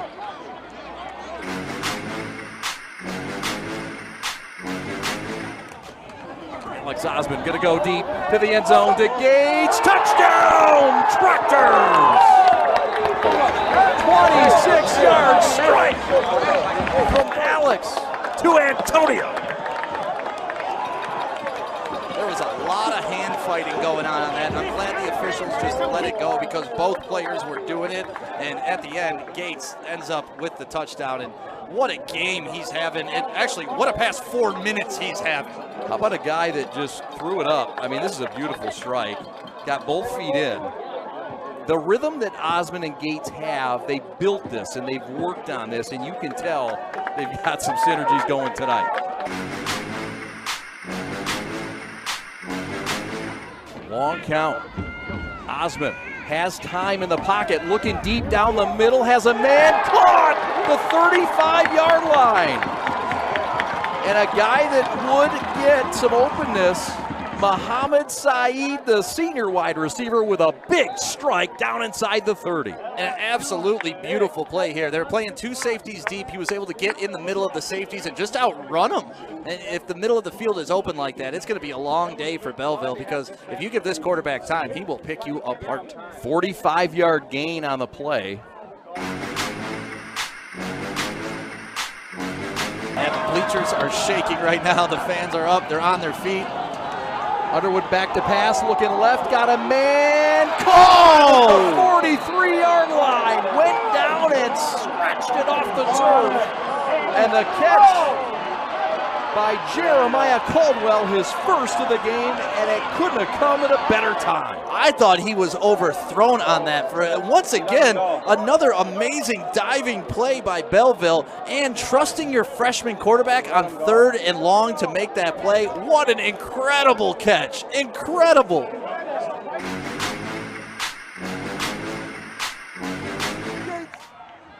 Underwood back to pass, looking deep, looking end zone, got a man, caught inside the 5, down to the 1. Oh my goodness, a play by the other number 7. That's Christian Rapley, the senior wide receiver. Yeah, Belleville says, we got another number 7 on our team too, and he can catch the ball. What an amazing catch, and the DB just never gets his head around on this throw. It was a great throw. Good way to high point that ball while he's falling out of bounds, but he just could not turn around. The DB just never got his head around. 4 minutes and 17 seconds left. Big 3rd and 5 for the senior Osmond and the Tractors. Antonio Gates got a pass, caught out of a spin on his feet to the 40, to the 30, makes a move at the 20, could go all the way. He's at the 15, 10, 5, touchdown Tractors!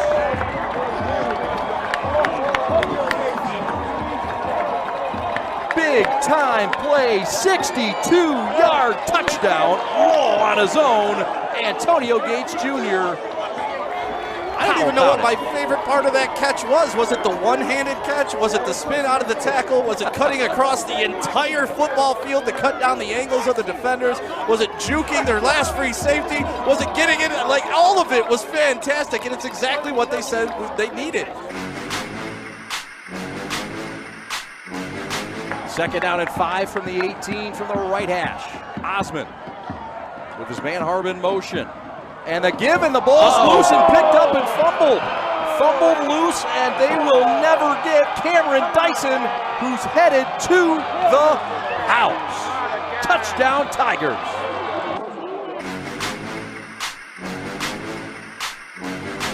Hattie Saad is back in his own goal line. This is a big punt to get off. The snapper is Hassan Shinawa. And the punt's a high hanger. And it's going to be taken at the 35-yard line. Watch out. To the 20, to the 15, to the 10, to the house. Is he in? Touchdown! Belleville shot out of a rocket. And into the end zone is Kevin Sims. Touchdown, Tigers. 35-yard punt return for a touchdown. Into the end zone like Superman. He left at the 5-yard line and was able to dive into the end zone. But what happens here on this punt, this doesn't go to the normal punt returner. Right. The normal punt returner is back. If you look, that is not the punt returner. He's there to block, but it kind of, Fortson was gunning towards the main punt returner, and here you go. Look at this dive into the end zone. He literally left from the 5-yard line. Wow. 36-yard touchdown return officially for Sims.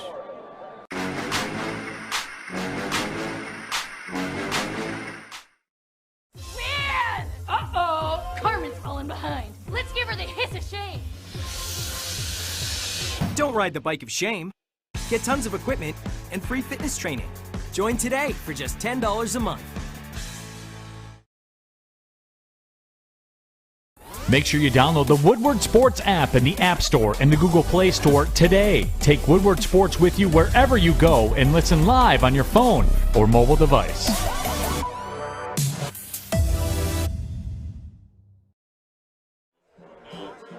It is halftime at Sterling Heights. Stevenson, their band is on the field doing a tribute performance today.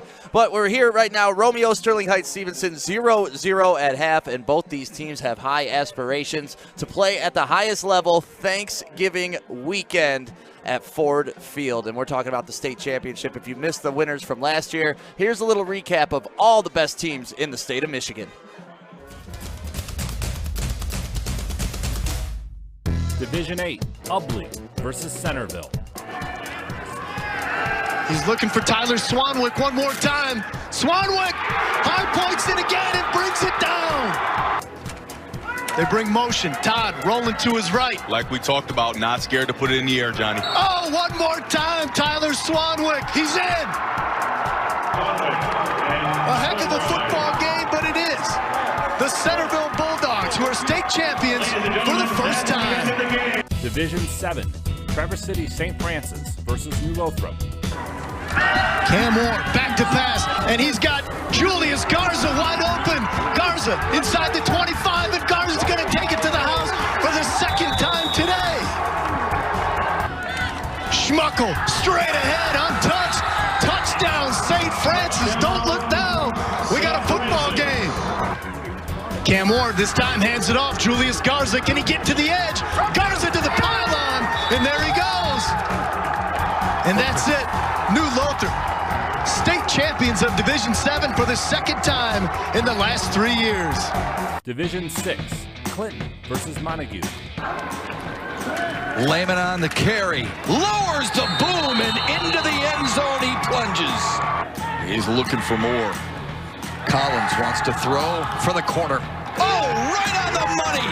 What a dime as he dropped it into the basket of Sam Smith for their third hookup of the day. And make a big play. Picked up 45. Now Collins dragging tacklers into the end zone. Raises a trophy the third time in Montague football history. Division 5, Frankenmuth versus Grand Rapids Catholic Central. Silveri looks middle of the field, has a man, it's caught, and Ziegler's got his second receiving touchdown of the day. Nope, it's Silveri. Touchdown, Joey Silveri. They wanted to leave a legacy. They are doing just that. They win it in 2020 in convincing fashion. Division 4, Detroit Country Day versus Cadillac. Here's play number 12 on this drive to start the third quarter. Winovich running left. He got the edge. He's into the end zone. Touchdown, Country Day. Coach Dan McLean presenting his team with the state championship trophy. Their 4th in school history and their 1st ever at Ford Field. Division 3, River Rouge versus Dewitt. Colts flushed initially, taking a deep shot. Oh, just into the football. Flegler made the catch. Nick Flegler, touchdown. Grabowski, straight power up the middle, and he's into the end zone for the Rouge touchdown. Bryce Devery on the run. Bryce breaking into the open field. Here he goes. Touchdown. And everybody on that DeWitt sideline is excited. They have won their first state championship in school history. Division 2, Warren De La Salle versus Muskegon Mona Shores. On a pitch. This is Keandre Pierce. Spun out of a tackle, touchdown. Oh, that's a whale of a run right there. It's a 3rd down and 1. Rose himself. 1st down and more. Touchdown, Brady Rose. 25-19, the final. Mona Shores beats Warren De La Salle for a 2nd straight championship in Division 2. Division 1, West Bloomfield versus Davison. Flowers in motion. Brown gives it to him. Cutting it back. Spun around. And he had it taken out of his arms. Back the other way. Touchdown, West Bloomfield. Alex Short in at quarterback for West Bloomfield. Another give to Edwards. Breaks free. He's gone again. What a game. And what a player. Last year was Davison winning their 1st ever title. This year, West Bloomfield earns that crown. The 1st in school history. 8th player, Division 1, Sutton's Bay versus Adrian Lenawee Christian. Here's the quick kick. This one will be fielded at the 35-yard line. Up to the 30, 25, up to the 20. Still on his feet to the 15. He's going to get loose. Goodbye. Brycia takes it in for the score. Ball at the 22. Quick hitch. Catch Chesser. Eludes a tackler. Cuts back the other way against the grain. Look out. One man to beat. He'll go in the end zone for the touchdown. Their 1st state championship in football. What an effort, Joe, they turned in today. 8th player, Division 2, Powers North Central versus Portland St. Patrick. Dashes to the left, eludes a tackler, sprints to the outside. Now he goes to the corner, and he's in the end zone for the touchdown.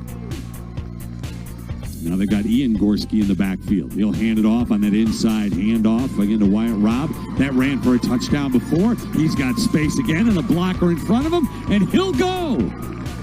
Touchdown, Jets. The Division II champion in 8-player football are the Jets of Powers North Central, winning it by a score of 70-48.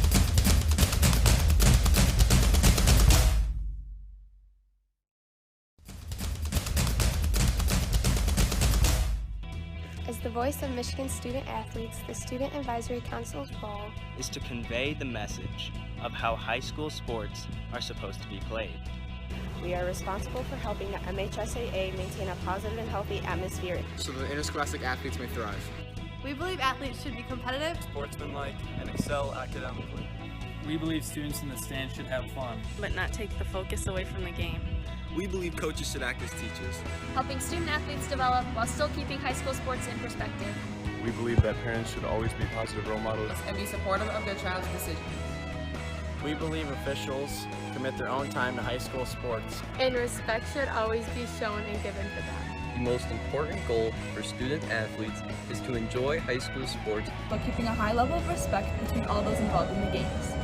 Enjoy the game!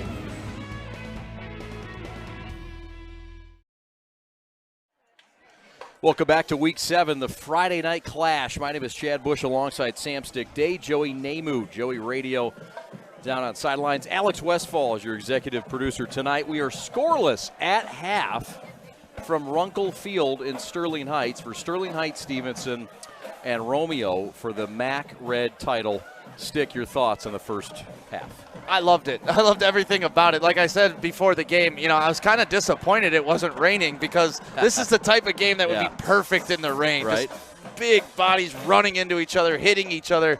I love the chess match that we're seeing going on, because sometimes when it's not working, that's when you're coaching your hardest, trying to figure it out and put it all together. And I just love what we're seeing so far. No scoring in the first half, but there were some highlights. Stevenson gained in the first half 25 yards in that second quarter, but they were 5 of 7 from the air. But Romeo got their quarterback going. Rolfs, this is one of their better carries here with the senior quarterback. Yeah, there weren't too many long, big plays, but that was a nice play for him. Nice cut there, and way to read his lineman down the field to get the extra yards, because that would have been short of a first down had he not done that. Then you get the fumble here on the weirdest handoff I've ever seen in my life. Tried to hand it to his back. Not the running back, to his literal back. Then the field goal attempt, the final play of the first half, evidently wide left. The officials paused, looked at each other, and one of the officials, with a lack of confidence, said, no good. And so that's where we sit. I still don't think they're sure. I don't think so either. There are some things we're sure of. There's an upset. Well, I don't know if it's an upset, but it's certainly one that folks may be surprised at the large margin. Number 11, Fordson, leads Livonia Churchill 35-7 at halftime. That was essentially for the KLAA a share of the East title. Of course, Fordson now will share it with Belleville, both those teams with one loss. Other scores from around this wonderful Tri-County area. Detroit, Novi Catholic Central 7, Orchard Lake St. Mary's nothing. That's at halftime. Of course, we've covered a few Orchard Lake St. Mary's games. Or, by the way, Kalen Lucas is from Sterling Heights, from Orchard Lake St. Mary's. Nice, great career. He played in Europe, played in the NBA. Kalen Lucas, leading scorer in St. Mary's, I believe. Yes, sir. We're on the east side, and when you're on the east side, you should mention the best team on the east side. And with all apologies to Sterling Heights Stevenson, Warren de La Salle is that, and they lead 21-0 over U of D at the break. Lapeer 16, Midland Dow 14. I don't know why I gave you that score. That's not a part of the Tri-County area. We move on. No score at the break. The Titans of Sterling Heights Stevenson and the Romeo Bulldogs. We got a dandy of a second half coming up for you right after this. It's the Friday Night Clash, Week 7, Game of the Week, presented by Woodward Sports. All right, this is Adam, take 2. Mark? I guess. I go like this. The best part about playing football in Texas has to be the reaction from the community. I want to encourage others to play volleyball or choir because you get to experience new things and do stuff that you've never done before. My reason why is passion. My reason why is pride.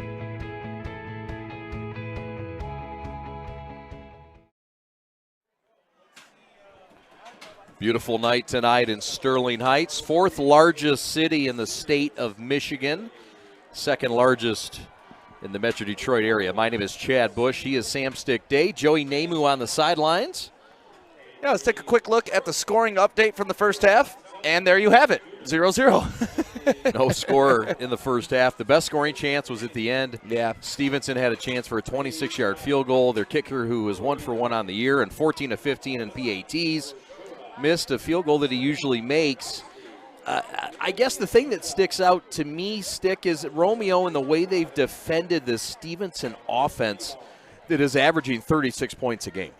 Yeah, they've been stout, they've been angry, and they've been playing aggressive. And you've seen it. They've had several tackles for losses that have kind of disrupted good drives and turned those, it was 2nd and 8, then all of a sudden it's 3rd and 13, and the drive stalls and stuff like that. So Romeo, if I'm coming out in the second half, I'm continuing to be aggressive. I'm actually sending more people and using my speed more often and blitz, blitz, blitz.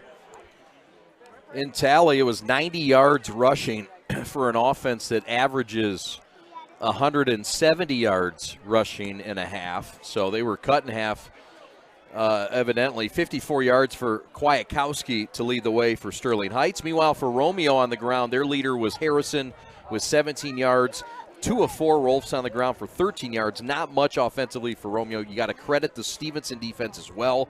They really were the more impressive defense in the first half. Yeah, and if we were playing Madden, we should be measuring the truck stick hits because we saw a lot of those. It started with the opening kickoff and went all the way through the first half. So I'm excited to see the second half. There's a championship on the line. It's 0-0. This is exactly what you want, a perfect Friday night here in Michigan.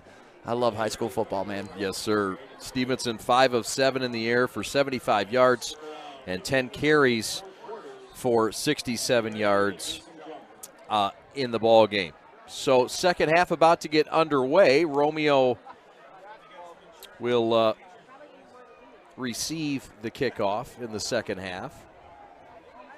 And they'll try to get their offense going. Again, Romeo is without their 3 of their top 5 receivers in this game, Stick, due to injury and other things. Khalil McLeod, one of them. And then maybe the biggest one is Brady Gorelski, a senior wide receiver who they've relied on really quite a bit. Yeah, and this isn't going to be a super long-term team for these wide receivers to be out. One of them is coming back next week, and then a couple, I believe, in time for the playoffs when we were talking to the coach. So if you can get through this game, this is a rough spot, but if you get through this game with a W, I think you're feeling good heading on into the state tournament. Right on. So back deep for Romeo to receive are their return men in Harrison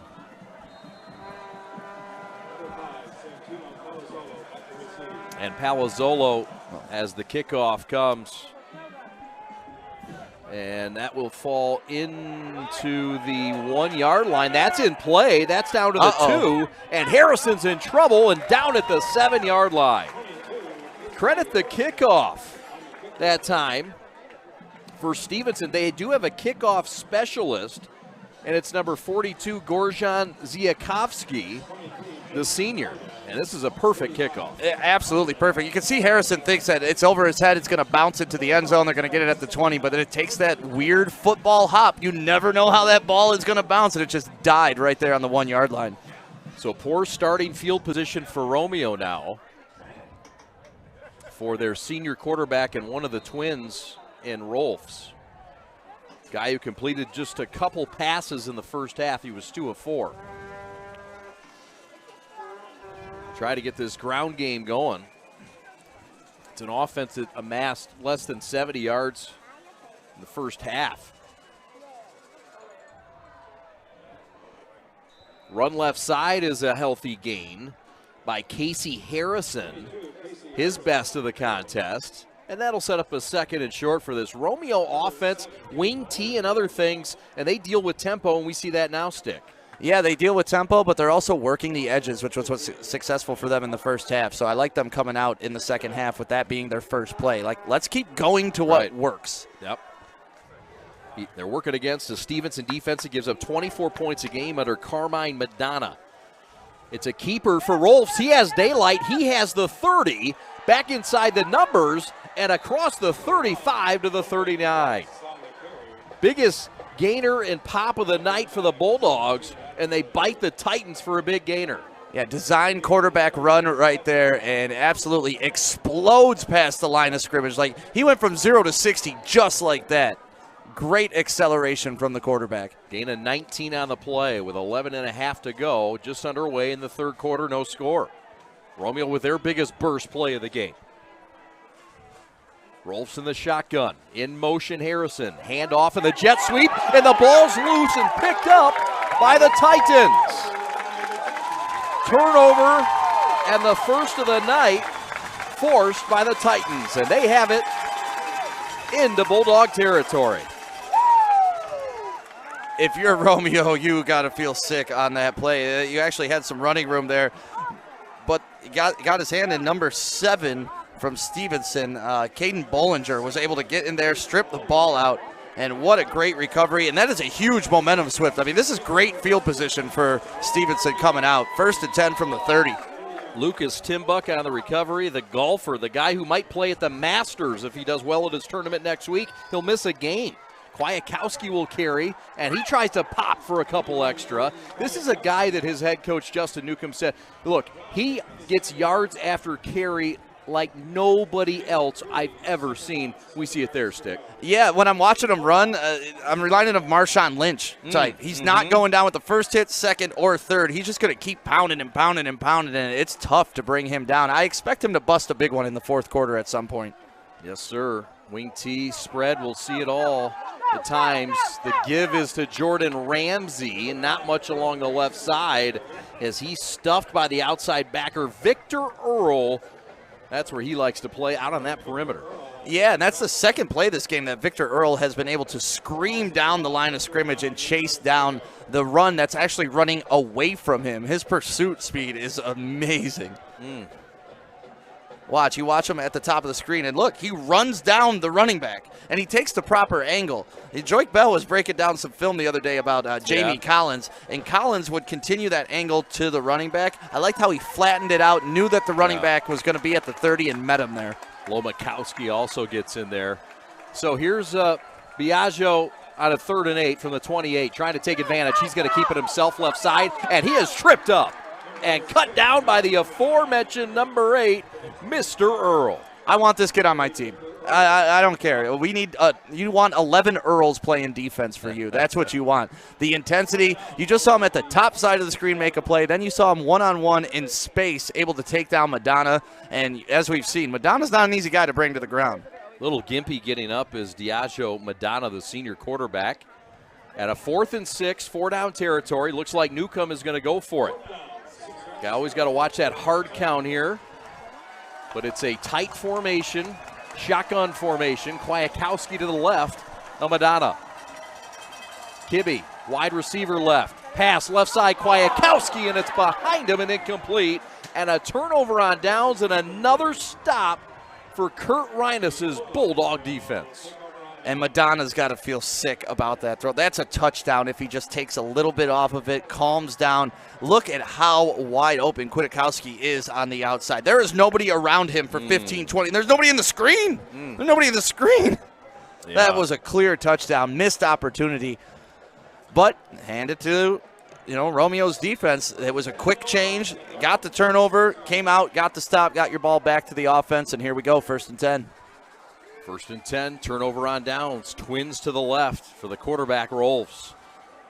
Keeps it himself. Fake the give to the running back, Cameron Cole. And it's a short gain for the quarterback, 2nd and long. And that was almost another fumble. That was, this is a designed read pass option. And you can see he sticks the ball in. He's not sure. And then he finally takes it back. But number 6 was holding on to it, and those are the weird exchanges that can cause turnovers, and we just saw one on their first drive. So, how much do you think the wide receivers missing tonight has to do with some of that tempo change or some of the confusion? Tempo change, yes, but the weird handoffs, nothing. Yeah. That shouldn't affect anything, but they've tried handing it behind the back. They've tried that type of handoff, so. Pass right side, ball up in the air, well defended, incomplete. They were looking for his twin. He was looking for Luke Rolfs, the guy that's been coming on as of late. Although the numbers aren't there, he's a guy that they thought tonight would be a good target for his twin. He was a good target. He was open on that play. The ball was just a little bit behind him. That would have been a clear 1st down, but, the brothers have that connection. Kudakowski causing issues, though, because if that ball is in front, that may be intercepted. Yep. So now I understand why he put it behind his brother. 3rd and 9 on the 27-yard line for Romeo out of the MAC Red. Looking to share the title.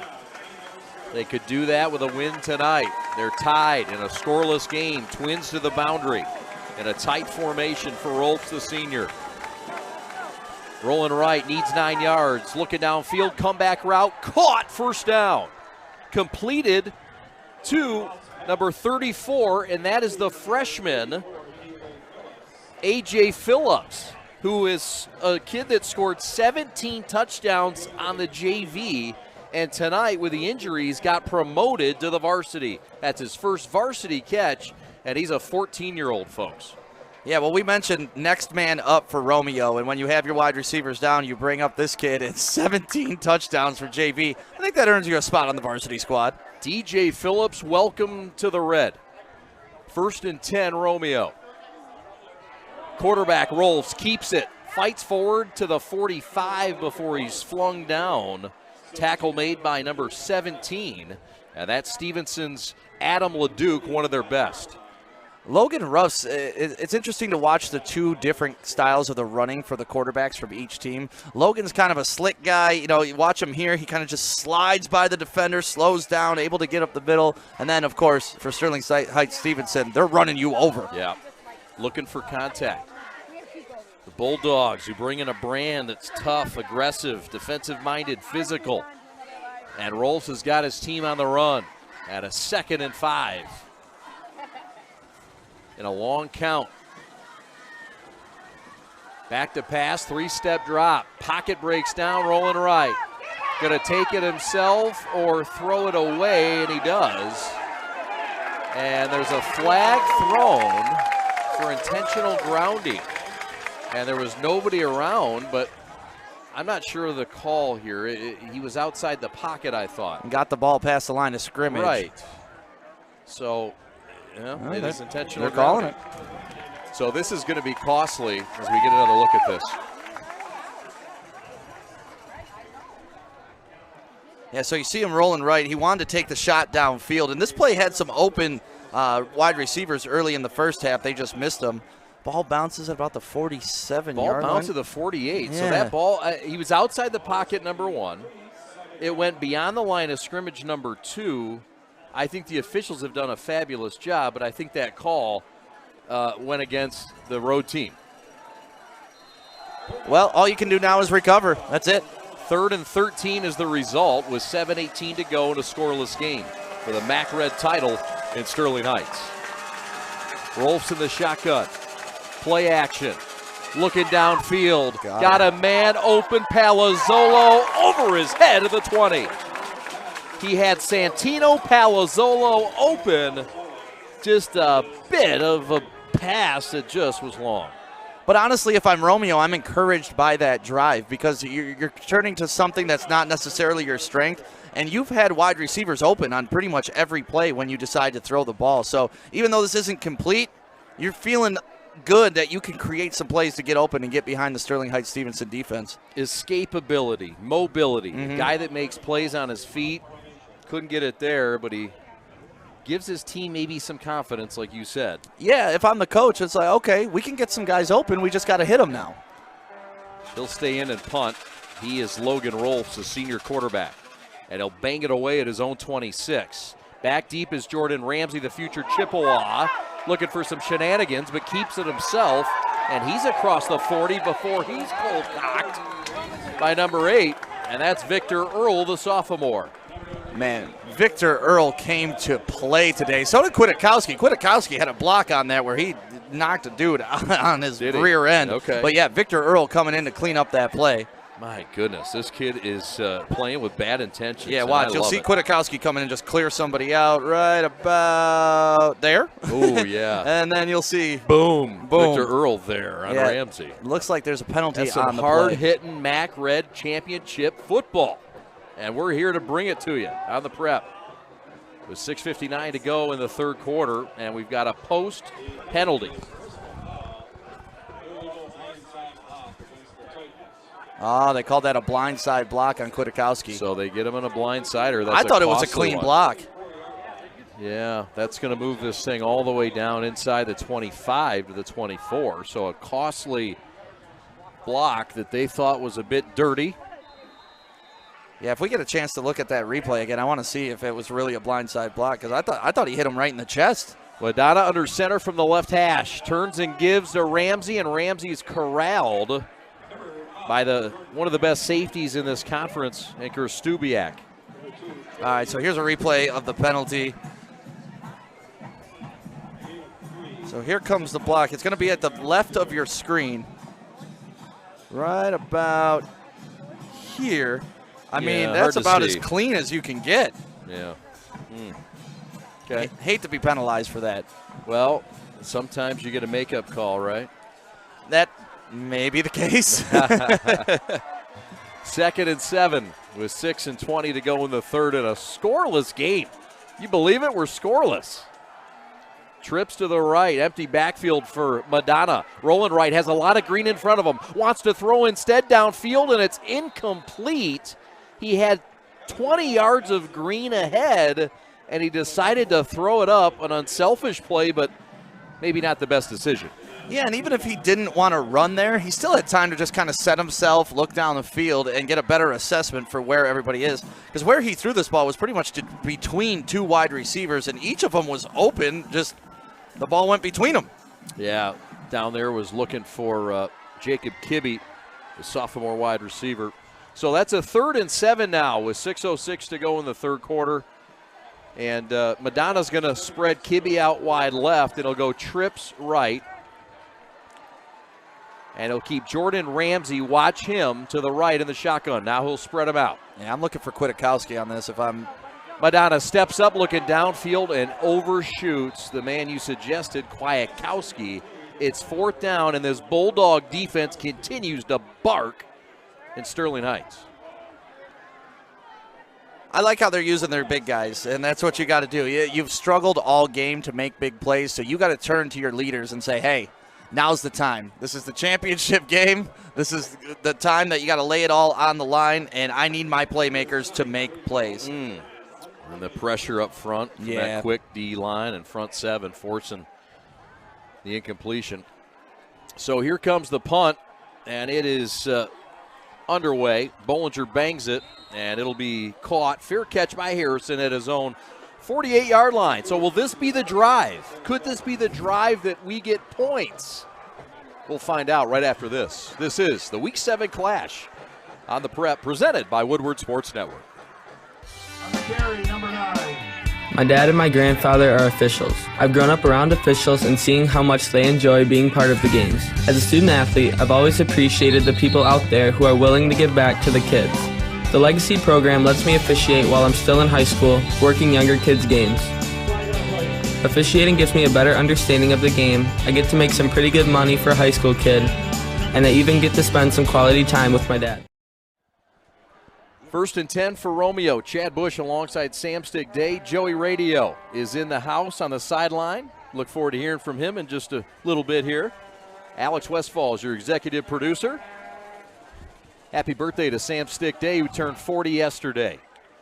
Handoff and give is not much, and that Titan front 4 is just causing chaos. You got Patrick and Stewart and Martinsick and LeDuc, who's been unstoppable this year. LeDuc, a guy that had a big sack against Chippewa Valley, and really unstoppable one-on-one. Adam LeDuc, number 17. Yeah, that was another designed quarterback run, just not as successful as the one in the pass. But I'm still saying you got to feed the outside if you're going against Sterling Heights Stevenson. Quick set to the line. 2nd and 9, and nothing home again for Romeo.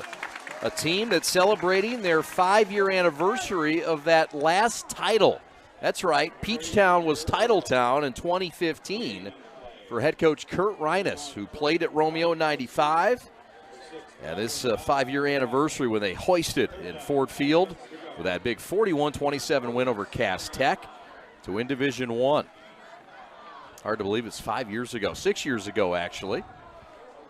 You can high-five a 6-year anniversary. Yeah, you can high-five a state championship for the rest of your life. I'm walking around high-fiving everybody. No doubt. 3rd and 9. One to each side in a tight formation. Rolfs in the shotgun. Motion right to left from Palazzolo. And 4 wide receivers in a route. Rolfs with time, looking downfield, got a man, incomplete at the 10. Well covered by Stevenson. That's a great football play, but it's incomplete, and it's 4th down and punting time. Romeo has missed the wide open player in the flat several times. Cameron Cole was wide open at the top of the screen, and all he had to do was dump it to him. Look at him. That's a 1st down and then some. I like the aggressiveness. Like we said, they're showing that they can get open when they are running pass plays. Not a bad throw. Got his hands on it. But, yeah, that's He's going for the freshman again. Yeah, I would too. 17 touchdowns in JV. He can get one up here at varsity. DJ Phillips. DJ Johnny. I don't know why I always want to say that. 4th and 9 from the 47. Back deep is Ramsey. And it's a turned over kick by Rolfs. This one's going to hit at the 20. And a helmet is off for a Titan at the 28-yard line. No flag down. And it's Romeo football now at the 28-yard line. No score, 3:56 to go. I mean, we've seen games and teams this year that have scored in the 30s. We've seen games in the 20s. I don't think we've seen many games in the teens or single digits this year. This is something new to the Friday night class. Yeah, last week Brother Rice put up 43 points in the first half. In the first half, Chad.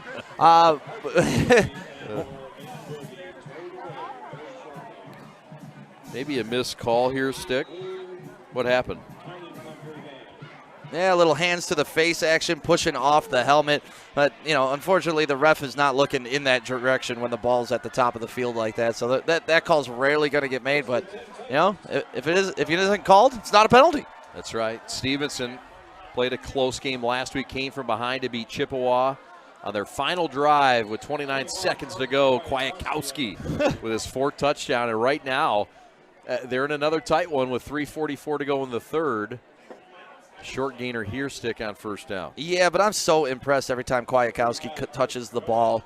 He is so tough to take down, and that's 2 runs tonight that he's only gotten 1 yard, but the normal person is getting knocked back 3. So it's really a net gain of 4 if we're counting at home. 2nd and 9 for Madonna under center.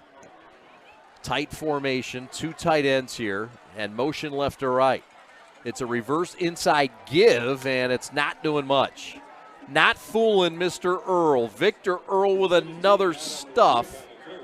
And it's a 3rd and mid, call it 3rd and long for Stevenson. Yeah, you want textbook tackling, you want textbook position playing, keep your eye on Earl the entire game. Watch him break down. This is perfect. Look he breaks down, waits for the tackle, sticks, locks, lifts, tackles his man. That is textbook. Put that in your coaching film. Yep. I believe that handoff was to Adam LeDuc, and that's his first carry of the year. 3rd and 8 from the left hash. Diageo Madonna, pocket breaks down, wants to throw deep. Ball downfield, got a man Ramsey, and it's caught inside the 20. No, they're going to say incomplete. Oh, my goodness. The official comes in and waves it off. Pass was well defended, but Ramsey, between 2 defenders, nearly caught it after a bobble. And as you can hear, the Sterling Heights Stevenson faithful are not agreeing with that incomplete pass. First of all, I cannot believe he caught that. This was a moonshot. That ball was at least 100 feet in the air, 60 yards down the field between 2 defenders. Oh, it did come out. It did come out. Yeah, it sure did come out. Good call by the officials who were right on it. Well defended by Joey Kristubiak and Giorgio Ruffino. So punting time for the Titans, and it's a low liner, and it's a fair catch by Harrison that he wants back. Oh, boy. The boys from Kid Rock's hometown are licking their chops at a defensive effort against a team that came in with Sterling Heights Stevenson, an offensive juggernaut, averaging 327 yards on the ground a game, Stick. And we're going to get the final tallies here in a moment, but it's not close. It's not even close. They're around 100. Yeah, Jordan Ramsey, too, after that series kind of came off limping a little bit, so that's something we're going to want to watch for the rest of the game because he's been their power back since the first quarter. So, whew, man, that almost catch was the most exhilarating thing of the game. That's the best thing we've had, right? Enjoying a shutout, enjoying a no-hitter. Casey Harrison, handoff left side, outside the numbers now. He's got room. To the 50, has some room. Across the 50 to the 47-yard line. He has his best run, and it's a chunk play for Romeo. Move the chains and move into Titan territory. Yeah, and it's going to be interesting to see if Romeo comes back with tempo. They're huddling up right now, but this is a great play. Get outside, and nobody was there to contain. Lineman got the seal, number 55 for Romeo. Great block. Where's he at? Nick Schneider. Great block on the outside. He's one of their best up front. Big boy, Nick Schneider. Left hash, snap low, handoff, give, bouncing at the 50, and a tackle for loss. Coming up is Kudakowski to make the tackle. The Chippewa commit makes a 2-yard tackle for loss, and with under 2 minutes to go in the third, it's 2nd and long for Romeo. Now, here's what's interesting. So they ran pretty much the exact same play last time, and they were able to get to the outside. That time they tried to cut it back up inside, and you lose 2 yards. So once again, if I'm Romeo, I'm pushing the edges constantly. We'll see what they do here with 90 seconds left until the quarter expires. Rolfs rolling left, right-hander fires a comeback route. It's incomplete. Too strong. It was well covered by Stevenson's number 15. That's Ahmad Haour. He's one of their best in that defensive backfield. It's a solid unit. Yeah, we may want to get number 34 a belt. I know he's new to the team, but let's get this man a belt. He was just pulling up his pants there. Aj Phillips on the comeback, or the out route rather. And it's 3rd and 12 now.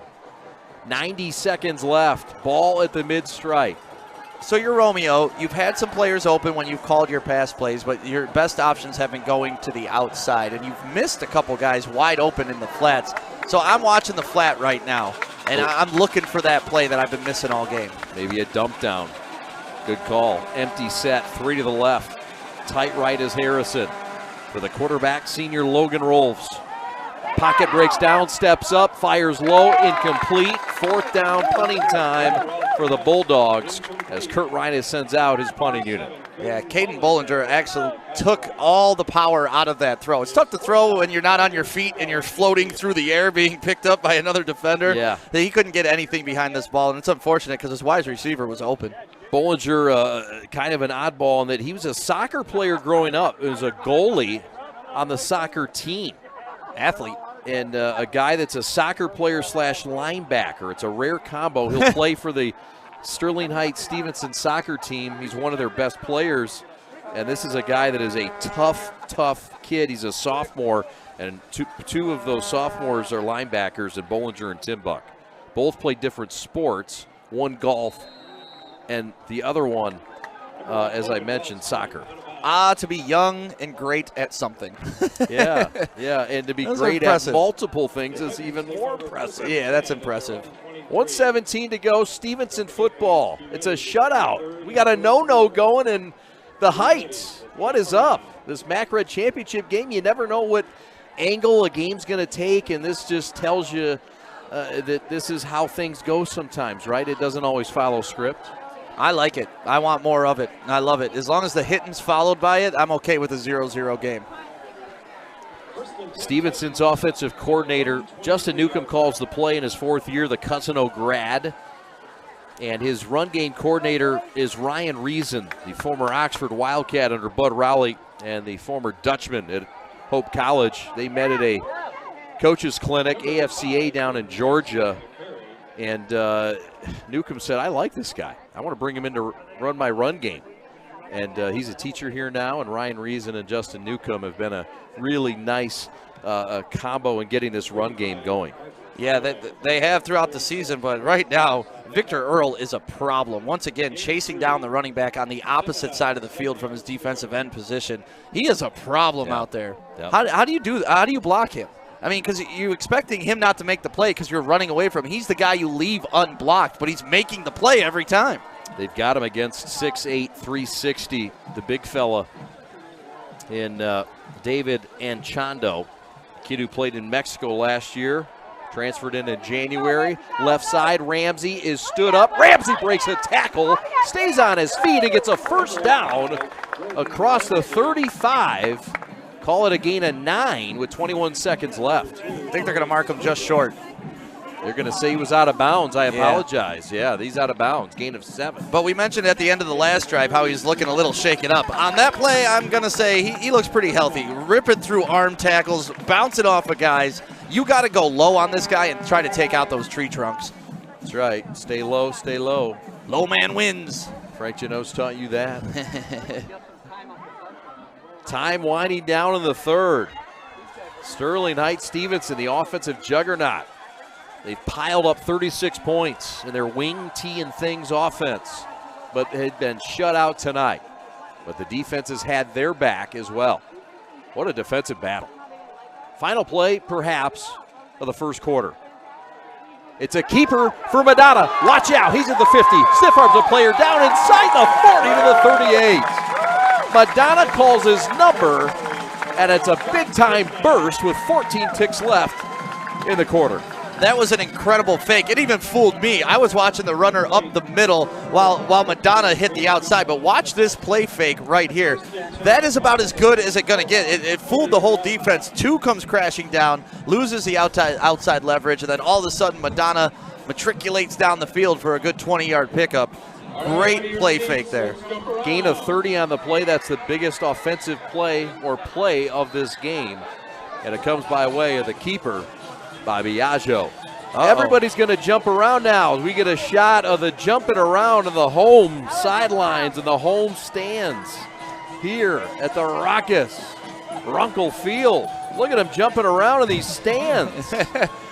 Even the moms and dads, that's what you love about it. It's not just the students taking participation in this. We got Joey down amongst these rabid fans. Let's go down to Joey. And we jumping around right here in Sterling Heights. This is not what we were expecting. The game still tied 0-0. And I'm here with Ava. And who are you cheering out on the football field? Troy Davis. That's your boyfriend? Yeah. All right, we got to make sure that he gets the win today. And of course, we got to show love to our band moms. And who's your daughter? Shout her out. Stevie Jean Canup. Wow, I like that name. That's a beautiful name. And another band mom. Mandan Hankey, who's playing cymbals. I gotta say, this band, for real, I don't pick favorites, is one of my favorite marching bands I have ever seen. So shout out to the Stevenson Marching Band. And back to you guys. We got one heck of a fourth quarter underway. Thank you, Joey Radio. Appreciate that. Fourth quarter is underway. 1st and 10 after the game's biggest play. Madonna again will call his number, and he gets down to the 35, gain of 3 on the play. And it's 2nd down and 7 for Stevenson, trying to break the ice here in the 4th. And you know what? You just saw a nice piece of sportsmanship by Ryan Relia. He just made a great tackle and helped Madonna up. You love to see that. Even though they've been hitting each other now for almost 2 hours, it's a championship game.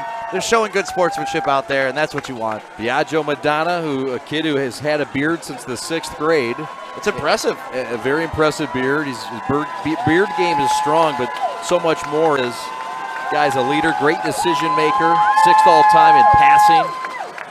And a guy that'll move into the top 5 before his time's done here.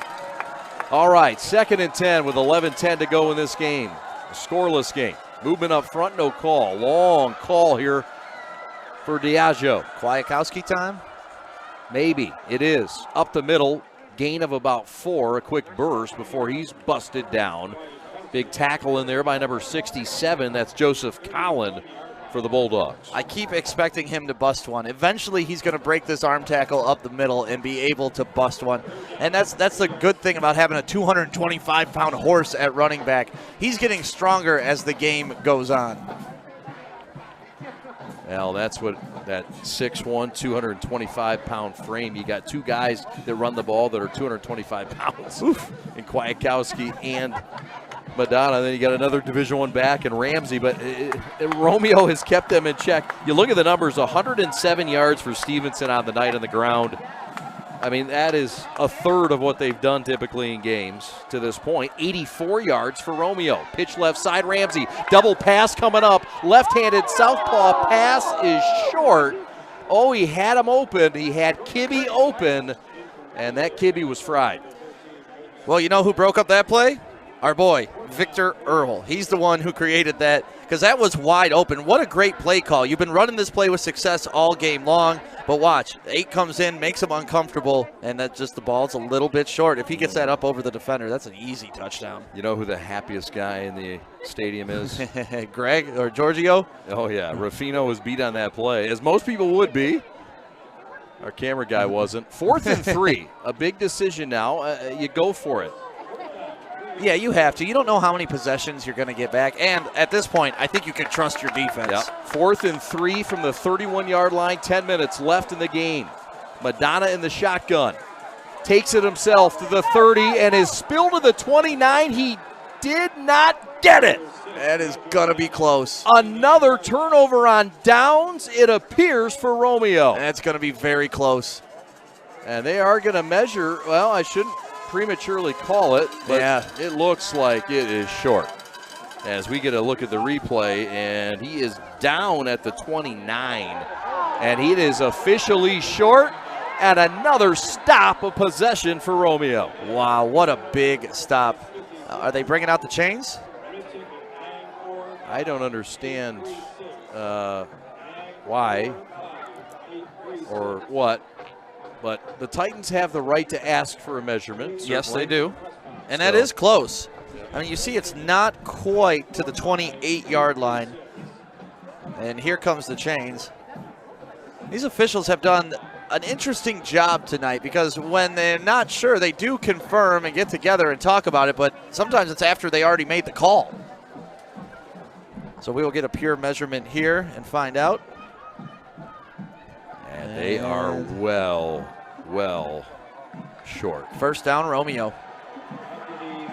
Turnover on downs, the third stop of the night on downs for this Romeo defense. Stand up, Romeo. A defense that has been fabulous all year under Kurt Reines, who coaches that defense, a 3-4 defense. Here's a good look at it. Oh, man, that's so tough. Wow, what a block out front by 56. Yeah. Yeah, I mean, it was a good spot. They spotted it in the right place, so perfect yeah, he's spot. short. Romeo football, when will this streak be broken? If I'm Romeo right here, I'm bombing it. I'm throwing one. I'm taking my chance right now. I'm taking my shot. They have a single high safety. Nobody over the top. Rolfs play action, looking downfield, looking deep, and overshoots the intended receiver, Casey Harrison. And the incompletion for Rolfs, who has a few completions tonight, but it's been his groundwork that has had most of his statistical advantages. But I like that play call there. That's exactly what you have to do right now. There's 9 minutes left in this game. You're having trouble putting the ball in the end zone. So why not take a shot right here on first down? Hopefully they don't expect it. And you have, once again, Romeo has guys downfield open. But I like that play call by the Romeo coach. Yeah. Now get back to business and start running the ball. That's right. That Romeo coach is Mark Brandemarty, the offensive coordinator. Team that had a 9-minute, 16-second touchdown drive against Dakota earlier this year. I do not understand that call. Yeah, that's a quarterback sneak on second and 10. Yeah, Rolfs is a guy that can pop one, but it's a Stevenson front that's pretty stout, and guys that move around quite a bit too. I mean, they make you think. But when he's been successful on those quarterback runs is when he's been in that short shotgun set and they've been able to take a step and read the defense. That was just a quick, literally, they seemed like they were only going for a half yard on that. Yeah. That's an interesting call. Romeo with 100 yards of offense. Stevenson with not much more. And we've got a timeout. We'll take it with them. 8:47 to go in the fourth quarter. We pause on the Week 7 Friday Night Clash presented by the Woodward Sports Network. Make sure you download the Woodward Sports app in the App Store and the Google Play Store today. Take Woodward Sports with you wherever you go and listen live on your phone or mobile device.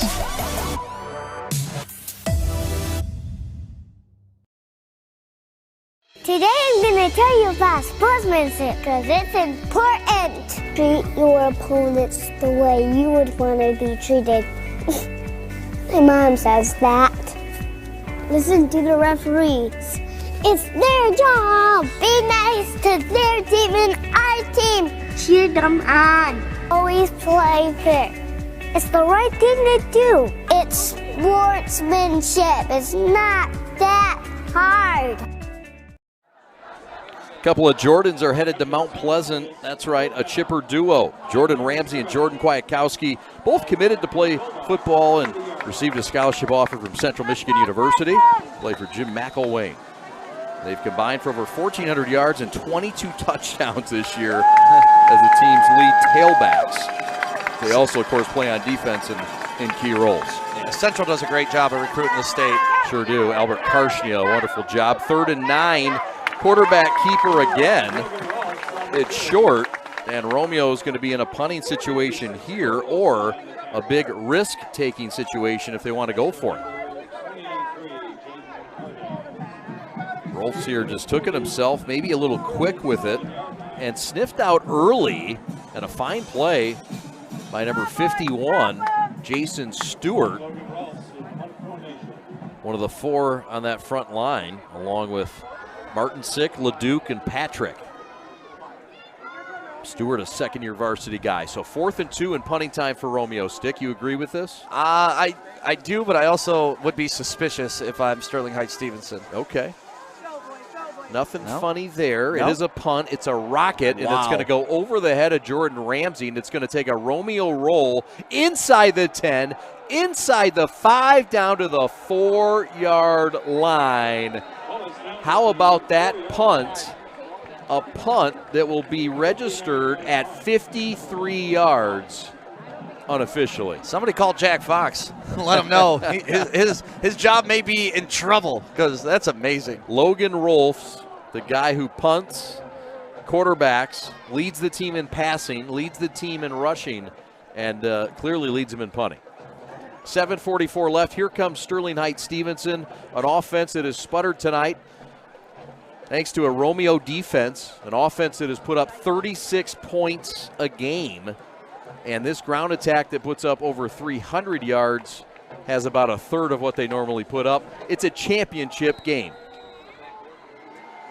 You look at the head coach for Romeo, Kurt Reines. In his 19th year, he has 21 years there overall. He went to Grand Valley, graduated from Romeo in 95 and from Grand Valley in 2000.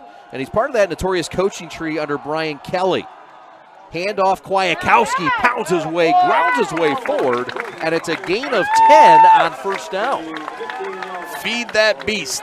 Feed that beast. That's all I'm saying right now. I told you he's going to break one in the 4th quarter. We're about midway through the 4th quarter, and you can start to see just him wearing down the Romeo defense, which has done an incredible job today in their own right. Move the chains on first down. It's a big offensive line, as we talked about. 2 tackles who are both over 320 pounds. I mean, that should have been a 2-yard gain, and he turned it into a first down. Yeah, much of that on his own. Motion for Ramsey. Handoff inside. This is Kudakowski, and that one's shut down quickly. Not much there. It's going to be 2nd and long. But I like it. It worked on the first down. You try it again, and you keep pounding these guys and pounding them with your strong running backs. And these are teams that are capable of long drives. We told you about the 9-minute drive that Romeo went on a couple weeks ago. So we see the tackle there and the stuff job up front. 58, Nick Lenz getting in there. Again, no big fella up front. Doug Malcolm, 6'7", 320, not playing in this game. He's out. So a big part of that D line for Romeo. 2nd and 8.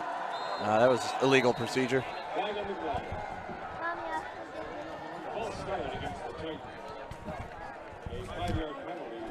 Passing we knew was not going to be a big storyline in this game. Romeo 3 of 11 for 27 yards.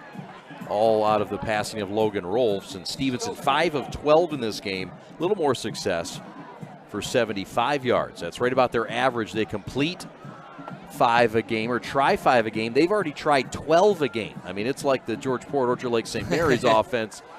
You get a couple catches a game, man, and you're feeling good.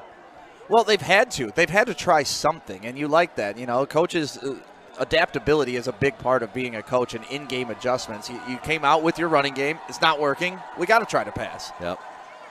LeDuc wide left along with Ramsey. Back to pass. Madonna on a 2nd and 13. Got Kudakowski, and it's intercepted by Youngblood. Youngblood picks it off at the 36. Turnover, Madonna. And Romeo gets their own rip. And they're in scoring position with 5:36 to go. That was a great play because Kudakowski was open down the sideline. It was a little up and out, and then all of a sudden, number 20, Youngblood, just comes in your screen, takes the ball. Kudakowski took some exception to that interception, but you know what? It's Romeo ball. Nothing you can do about it now.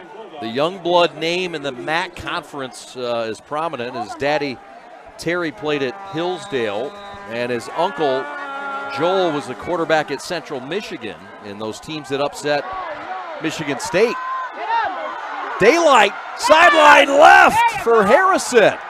He's inside the 15-yard line down to the 12, and Romeo making a move here late in this one. He was one block away from that being a touchdown. Number 5, Palazzolo, was out in front of him, and he just didn't end up blocking anybody. I think he was trying to get downfield a little too fast. But watch this. All he's got to do is peel back and get 36, and that could have been a touchdown. Touchdown saving tackle by Lucas Timbuk, the sophomore. 5:27 to go. The home crowd and team getting nervous. Romeo on the run. You got trips at the top and only 2 defenders on him. Watch that. Trips to the right. Tight end left is the twin brother, Luke Rolfs.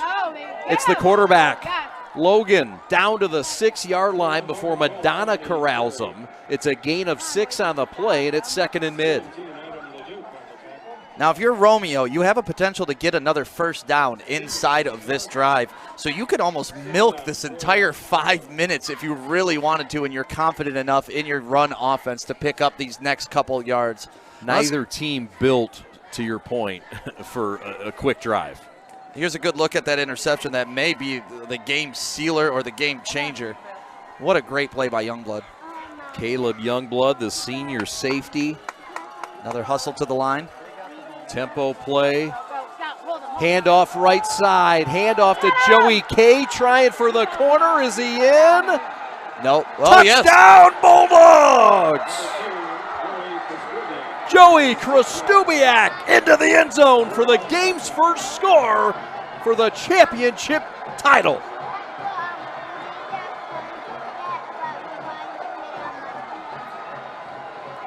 And what have we been talking about all game, Chad? Getting to the edge. That is how each of these teams have had success. And this was a long run. I mean, he's running dang near 30 yards, but what a great chip down block there, and able to plant his foot and just barely get in the end zone. Yeah. I thought the ref was going to mark him just short, but he called it a touchdown.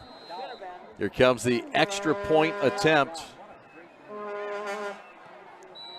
And the kick is up, and the kick is good, and it's 7-0 Romeo. And look who's running to the middle of the field, chest bumping his teammates, going absolutely nuts. To me, my player of the game so far, Victor Earl. This is nothing new for Stevenson. They were down late against Chippewa. Came back to win the game on a touchdown late by Krastubiak. Let's take another look, though, at this touchdown stick. Yeah, I want to see if he was a little out of bounds before the ball got in the end zone. But this is a great play. I mean, we've been talking about getting to the edges, making sure that you are using your speed. Now watch his left leg. Right. He's in. He's over the pylon. He's in. Yeah. All right. Great athletic play to find the pylon and to get in. And a great call by the official. Joey Krastubiak is in, and the Bulldogs on the road, barking their way, trying to disrupt the MAC Red and share this title. Well, now it's going to get intense. Yes, sir. So taking advantage of the turnover. You have to. The Youngblood pick by Madonna to the 31, and they make use of the short field. Here we go. And the kickoff by Youngblood, and this is blown dead before it gets underway. Wonder what the call on the field is, because there's no flag on the field, so it's not illegal procedure or offsides. Maybe just the refs haven't started the play, so they're calling it dead. Detroit Catholic Central leads Orchard Lake St. Mary's 21-0 as they will re-kick this. Cadillac beat Petoskey tonight. The Northmen go down 35-0. Love Petoskey, the area. Granville beats East Kentwood 44-6. Fordson leads Livonia Churchill. They've come back. It's 35-20 now as they go into the fourth. Yeah, it looked like number 5, Santino, was a little offsides there, so that's what they called, and they brought it back. I didn't see the flag on the field at all. So here we go. This is a potential kickoff return that really Sterling Heights Stevenson hasn't had at this game, but they're going to be able to return this ball. Hopefully, for their sake, they can make it into a big return and get some better field position. Chippewa Valley leads. Cephas Harris has 5 touchdowns in the first half. Wow. Detroit King, who we may, just may, hint, hint, see in the near future, is leading Renaissance 57-7. King is the #1 team in the state, undisputedly. You know, one thing I got to hand to Romeo is their student section that has traveled tonight, and they are just as lively as a home student section. They have been going hard all game long. Sure have. Clarkson leads Lake Orion in the OAA Red 22-15. Kick into the end zone, and here we go. So Stevenson was down last week to Chippewa, and came all the way back on a long drive, 7 or 8 minutes, to finish the game with 29 seconds to go and take the lead. Here they can't take the lead necessarily. They could if they go for 2. Correct. But this is a drive that could potentially be their last.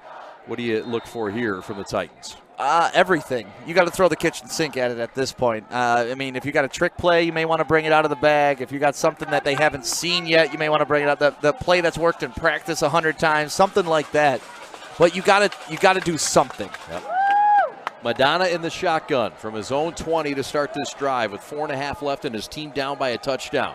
He's rolling right, looking downfield, and he's dropped at the 16-yard line. Loss of 4 on the play, and he's popped by Matthew Plotz, the senior, coming up with a nice stick outside the numbers. I mean, Romeo started the game with the kickoff with a big hit. It's now 4 minutes left in the fourth quarter, and they are still truck sticking people.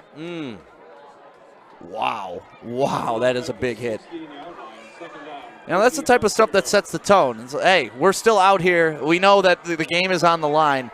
Don't look at us to play a prevent defense. We're coming to get you. Mark Gedge also out there setting the edge. Empty set. Right hash and a 2nd and 14. Under 4 minutes to go. Madonna looking left. Nowhere to go, and he's stuffed at the line. Taken down by Gedge, along with number 36. That's Luke Rolfs, the defensive end. Third and long. You can start to see some frustration on Sterling Heights Stevenson. I mean, they had 4 wide up top, but only 2 guys went out on the route. So it's tough to get open if you're only sending 2 guys out on the route at a time.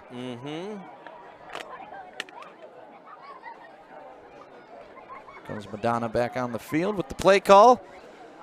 3rd and 13. What are you calling here? You thinking something safe with a screen, maybe a draw up the middle? I like a screen. I do too.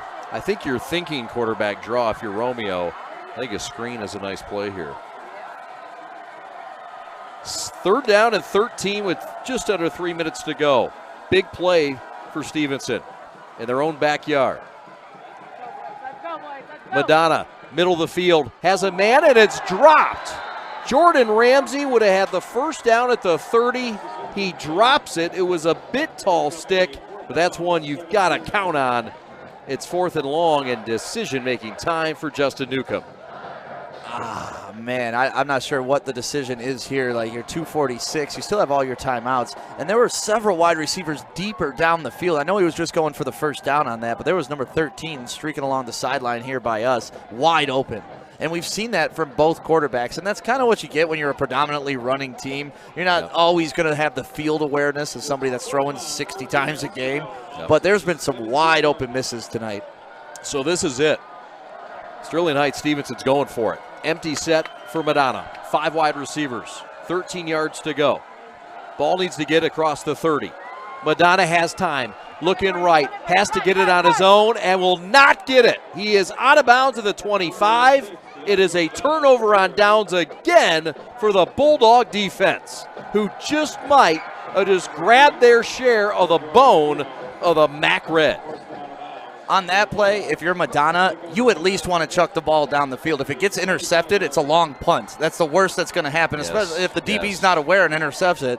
But now you've given them the ball in great field position at the 25-yard line. So at minimum, even if they advance the ball 10 yards, they're in field goal range.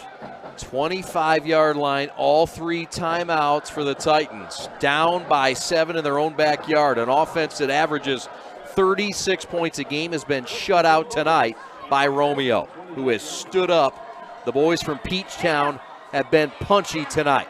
Harrison off the left side. He's going to carry for 5.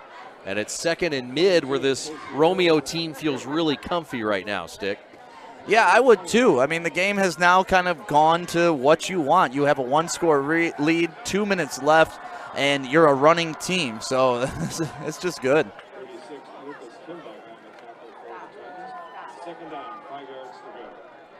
Running clock, 2:07 to go. Here's a play at the 3rd and 13, and look at all the guys with wide open in the middle of the field. That's just tough.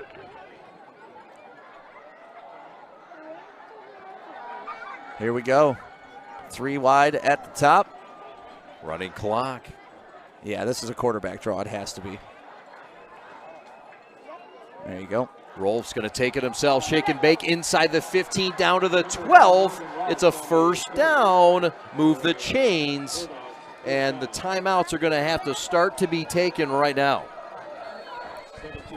And that's exactly why you knew that was going to be a draw. I mean, there was no way on this planet that they were passing that ball. So when you see 3 wide, if I'm Stevenson, I'm slamming everybody down. I'm leaving my cornerbacks alone, saying don't even worry about the pass on that play. So with 1:41 left, timeout taken, and Stick, Romeo can feel it. A share for the first time since 2010 of the MAC Red title. And they got to feel really good about the way they played tonight. I mean, they came out, set the tone on the opening kickoff with a big hit, and then all game long, big hit after big hit after big hit, and resulted in a big turnover, then a big run. So the tip of the cap to Romeo. They've played an incredible game tonight. And it's not like Stevenson is outclassed. This has been a tough game back and forth. It's just that those little margins of errors that change the game. Sure, in a program now that's been streaking 17 straight seasons that Romeo has made the playoffs. Have not had a losing season since 2003. And something this program very proud of. Team that won a 2015 state championship. And a team that's led by a couple of twins, Logan and Luke, and a team that's down a lot of guys tonight. A couple guys on the defensive end, a few wide receivers. This is a really gutsy effort in what looks like a win. Rolf's going to keep it himself, going to roll right on 1st and 10, going to try for the corner of the end zone. He's not in. And with 1:33 left, we'll see if Stevenson takes a timeout here or just lets it run down. Yeah, it looks like they picked up the first down. And to your point about all the injuries, when we were talking to the head coach from Romeo, not that he would be surprised if they didn't win, or if they won this game, but he was like, hey, this is an uphill battle for us, and it is truly a next man up mentality. It's almost the next man to the next man in some cases, and it's worked for them tonight. That's a tip of the cap to the culture of that program. That's right. On their 3rd string holder. Remember? Yes. Down to their 3rd string He holder. said, when do you ever plan for 3 holders? Never. 1:18 to go. Handoff. Hands off to Joey Krastubiak, and he's in the right corner of the end zone. Touchdown, Bulldogs. Yeah, it looks like that's coming back because of holding on big number 73, Cole Tinson. But I don't even know if that was truly a hold. It looked like he just blocked 2 guys because he was huge. That could be costly, and I'll tell you why. That stops the clock. You don't have to use a timeout, and that's also going to take you back 10 yards. And it took points off the board. And it took points off the board. A lot of reasons that was wrong. Oh, that too. Yeah. No, but I'd like to see that replay because, honestly, I thought he got a great block on that. And here we're going to get a good look at it. Watch number 73. He's going to be at the top of your screen. There he is, the pulling guard. Yeah, he comes out, he pushes, and then he pushes the other guy. Obviously, I can't see the other side to see if his left hand has a hold of the jersey or not, but from my angle, that looked good. So it's 1st and goal from the 13. Rolfs will call his own number again. He gets Another inside flag. the 10, and another flag. You notice the flags are pink tonight. October, Breast Cancer Awareness Month, I'm assuming. Yeah. Threw me off a little bit for a minute. I thought, wait a minute, are they starting to throw different colors for different penalties? Is that pink flag a 15? Oh, man, imagine how confused the officials would be if they're like reaching around for all these different colors trying to throw them out there. So back-to-back holding calls. This is very interesting. This takes you a bit out of field goal range. Yes. This also forces another timeout, or avoids having to use another timeout, as we get another look at this hold. I mean, are you starting to kneel on the ball at some point? Yeah, he does grab the jersey a little bit. Yeah, looks like it was number 36, Luke Rolfs, the tight end, twin brother. And speaking of the twins, double trouble. Got a nice little double trouble pair of twins. Start on the offense together. Quarterback Logan and tight end Luke. Luke is a two-way starter, a tight end and outside linebacker. Logan, a dual-threat quarterback, guy that leads this team in rushing and passing. He had a big responsibility tonight, and these twins just may have led this club to a victory. Yeah, and, you know, they both are winning in the hair department, too, so good for them. Good genes. They must be related to the Bushes. Oh, you're too kind. Too kind.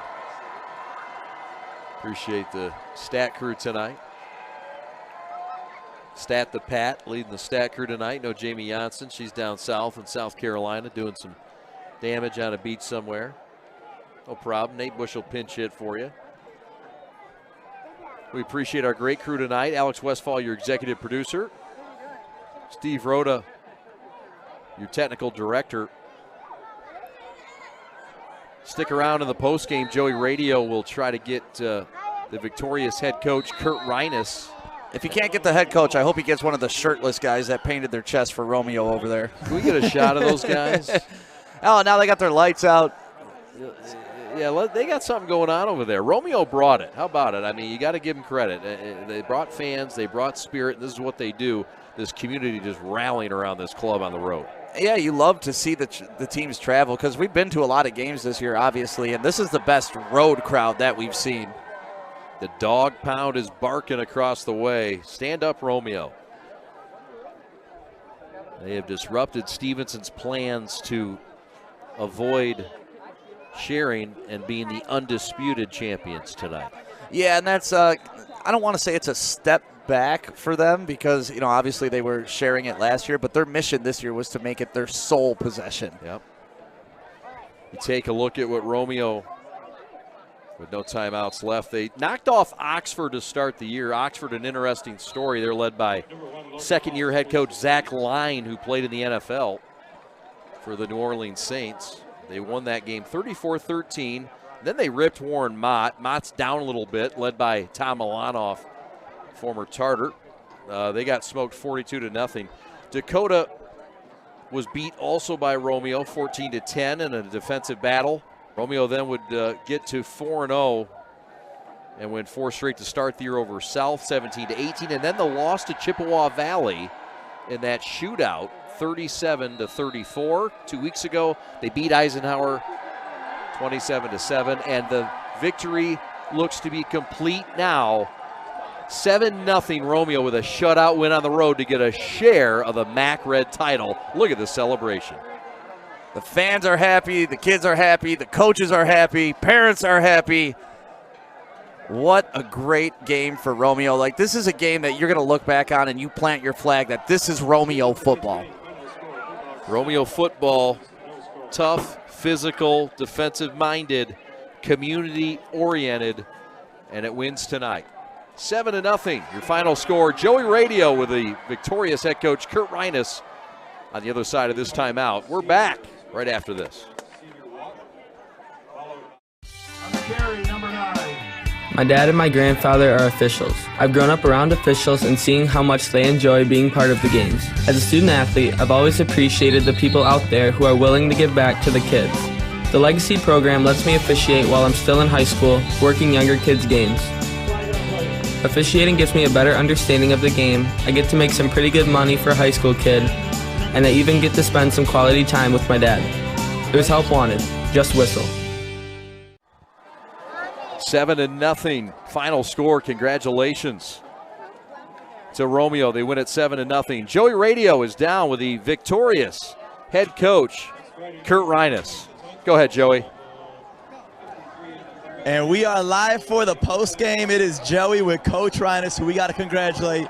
MAC Red champions, baby! That feels good, man. That feels real good. Man, so walk us through that first half, so close. 0-0 going into halftime, and then you guys came out the second half, especially this fourth quarter, with some fire. Yeah, I mean, all week we've been talking just about heart, and we were talking about the X factor, that you can, draw guys up on a board and know where they're going to be, but you can't measure someone's heart.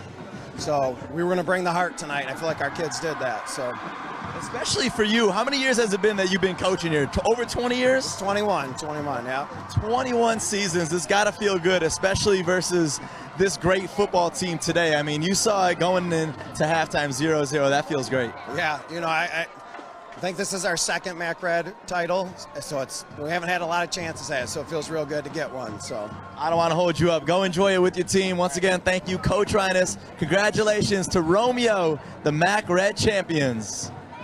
Thanks a lot, Joey. Appreciate that. Congratulations to Coach Reines in his 19th year. Yep, their second title. The last title in the MAC Red, 2015. They won it. That was a... What else happened that year, Chad? State title year. Ooh. Look at this crowd going nuts, Dick. I think I may go party in Romeo tonight. You ready? Coming with you. Do some back roading in Romeo? So you want to be a cowboy, baby? Yeah, go see Bob Ritchie. There was one touchdown in this game, and it came in the fourth quarter, and it came on the legs of Joey K. Joey touchdown, Joey football, call him what you want. But Joey Kristubiak into the end zone for Romeo, and it was a two-play 12-yard. It was a 12-yard touchdown run for Kristubiak, and it was a short field stick after the turnover that was set up by Youngblood. Yeah, Youngblood was able to literally cut that pass off because, as we saw, 21 for Stevenson, Kudakowski was wide open on that play. Just didn't get him the ball. And here's a quick look at the touchdown. Barely sneaks it over the pylon, but all it's got to do is touch the pylon. As soon as it breaks that plane, it's a touchdown. But, yeah, the interception by Youngblood, probably the play of the game outside of that touchdown, obviously. No doubt. In the game, rushing totals, the Bulldogs end up with 101 yards on the ground and 17 carries, 5 of 13 for 45 yards. And they outgain Sterling Heights Stevenson, just 91 yards on the ground tonight, Stick. They average 327. Yeah, and I'm going to be sad if I don't give love to one more guy that I enjoyed calling tonight and enjoyed calling him all game long. Victor Earl, to me, set the tone on the kickoff. A lot of the plays, chasing down the running back from the blind side, just intensity, every play, every tackle. He was up, pumping up his teammates. You know, we saw it with Antonio Gates Jr., like that type of Iron Man. Those are the guys that you can build around. And if I'm starting a team, Victor Earl's on mine. We'll take a quick timeout. We've got highlights for you to wrap this thing up and put a bow on the show from Runkle Field in Sterling Heights tonight. It's been a fabulous Friday night clash. Week 7, it does not end in the favor of the home team, but they will share the MAC Red title with Romeo. We're back with a finale after this. From Sterling Heights, this is the Friday night clash presented by Woodward Sports. Man! Uh-oh! Carmen's falling behind. Let's give her the hiss of shame. Don't ride the bike of shame. Get tons of equipment and free fitness training. Join today for just $10 a month. Make sure you download the Woodward Sports app in the App Store and the Google Play Store today. Take Woodward Sports with you wherever you go and listen live on your phone or mobile device.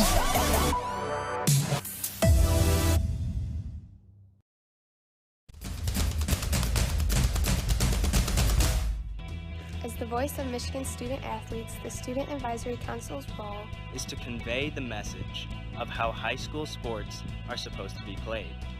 We are responsible for helping the MHSAA maintain a positive and healthy atmosphere so that interscholastic athletes may thrive. We believe athletes should be competitive, sportsmanlike, and excel academically. We believe students in the stands should have fun, but not take the focus away from the game.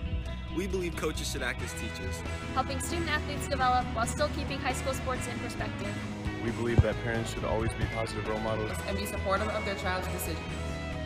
We believe officials commit their own time to high school sports, and respect should always be shown and given to them. The most important goal for student athletes is to enjoy high school sports, but keeping a high level of respect between all those involved in the games.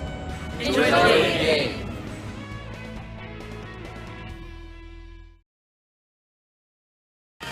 What rhymes with great? Participate. Where does greatness start? Here, in the classroom. On the diamond. In the pool. On the field. Where will your greatness take you? To better grades. To more friends. Yeah! Be great. Participate!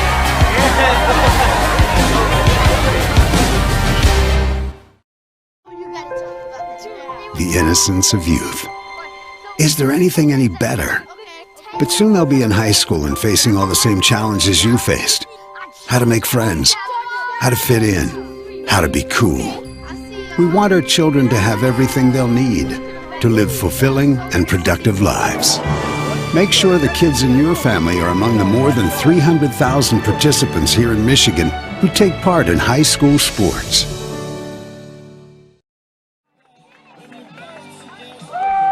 Well, these are the sad moments, memorable moments, times you never forget as a high school kid.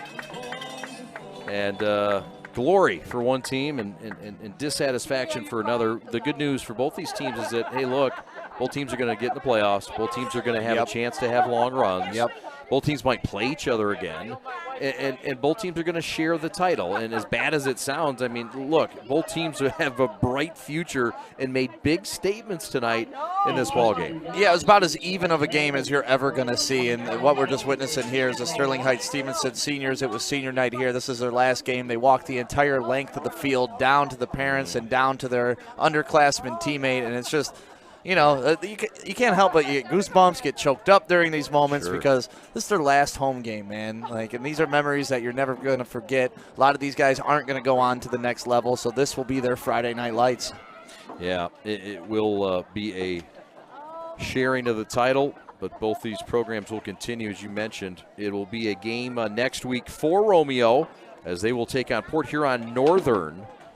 And meanwhile, Stevenson in their game next week will take on Utica Ford, their rival and a team that they play in the same stadium with and share. It's kind of a unique thing. Yeah. Their final game is against Groves, a team we covered in week 2. So Stevenson will take on Groves, and then the playoffs will start. Both these teams will have a long run, we expect. Let's get to the highlights from this ball game. Not a lot of scoring. You mean the lowlights? Highlights, lowlights. It's mostly turnovers. So here's the first one. Yeah, there's a turnover here. One of the weirdest handoffs I've ever seen in my life, trying to hand it off through the back, and that did not work. And then the field goal attempt, 26 yards by Castle. That loomed large, potentially. Might have changed the decision-making late in the game. You know what I just noticed on that? Castle, after he kicked it, dropped to his knees, so we were concerned whether it was good or not, and it wasn't. And then another turnover right here. Then the by Harrison Romeo. fumble. Yeah. And the recovery by Lucas Timbuck. A lot of turnovers in this game, but the biggest one was late on the interception. But Madonna had a couple turnovers in this game. Here's one of them. Not on that play. That was the stop on 4th down. That was a big stop. Turnover on downs. Yep. So it's a turnover. It was a turnover. Just on downs. And then a different kind of turnover here, and this is what changed the game, Stick. This was probably the biggest play of the game. Youngblood cutting off that pass. You see Kudakowski was open. He could have caught that ball if it was on time, but Youngblood with the play of the game won his team a championship, especially after this run, poked it in the end zone. And all you needed was one score this game, Chad. Joey K, Joey football.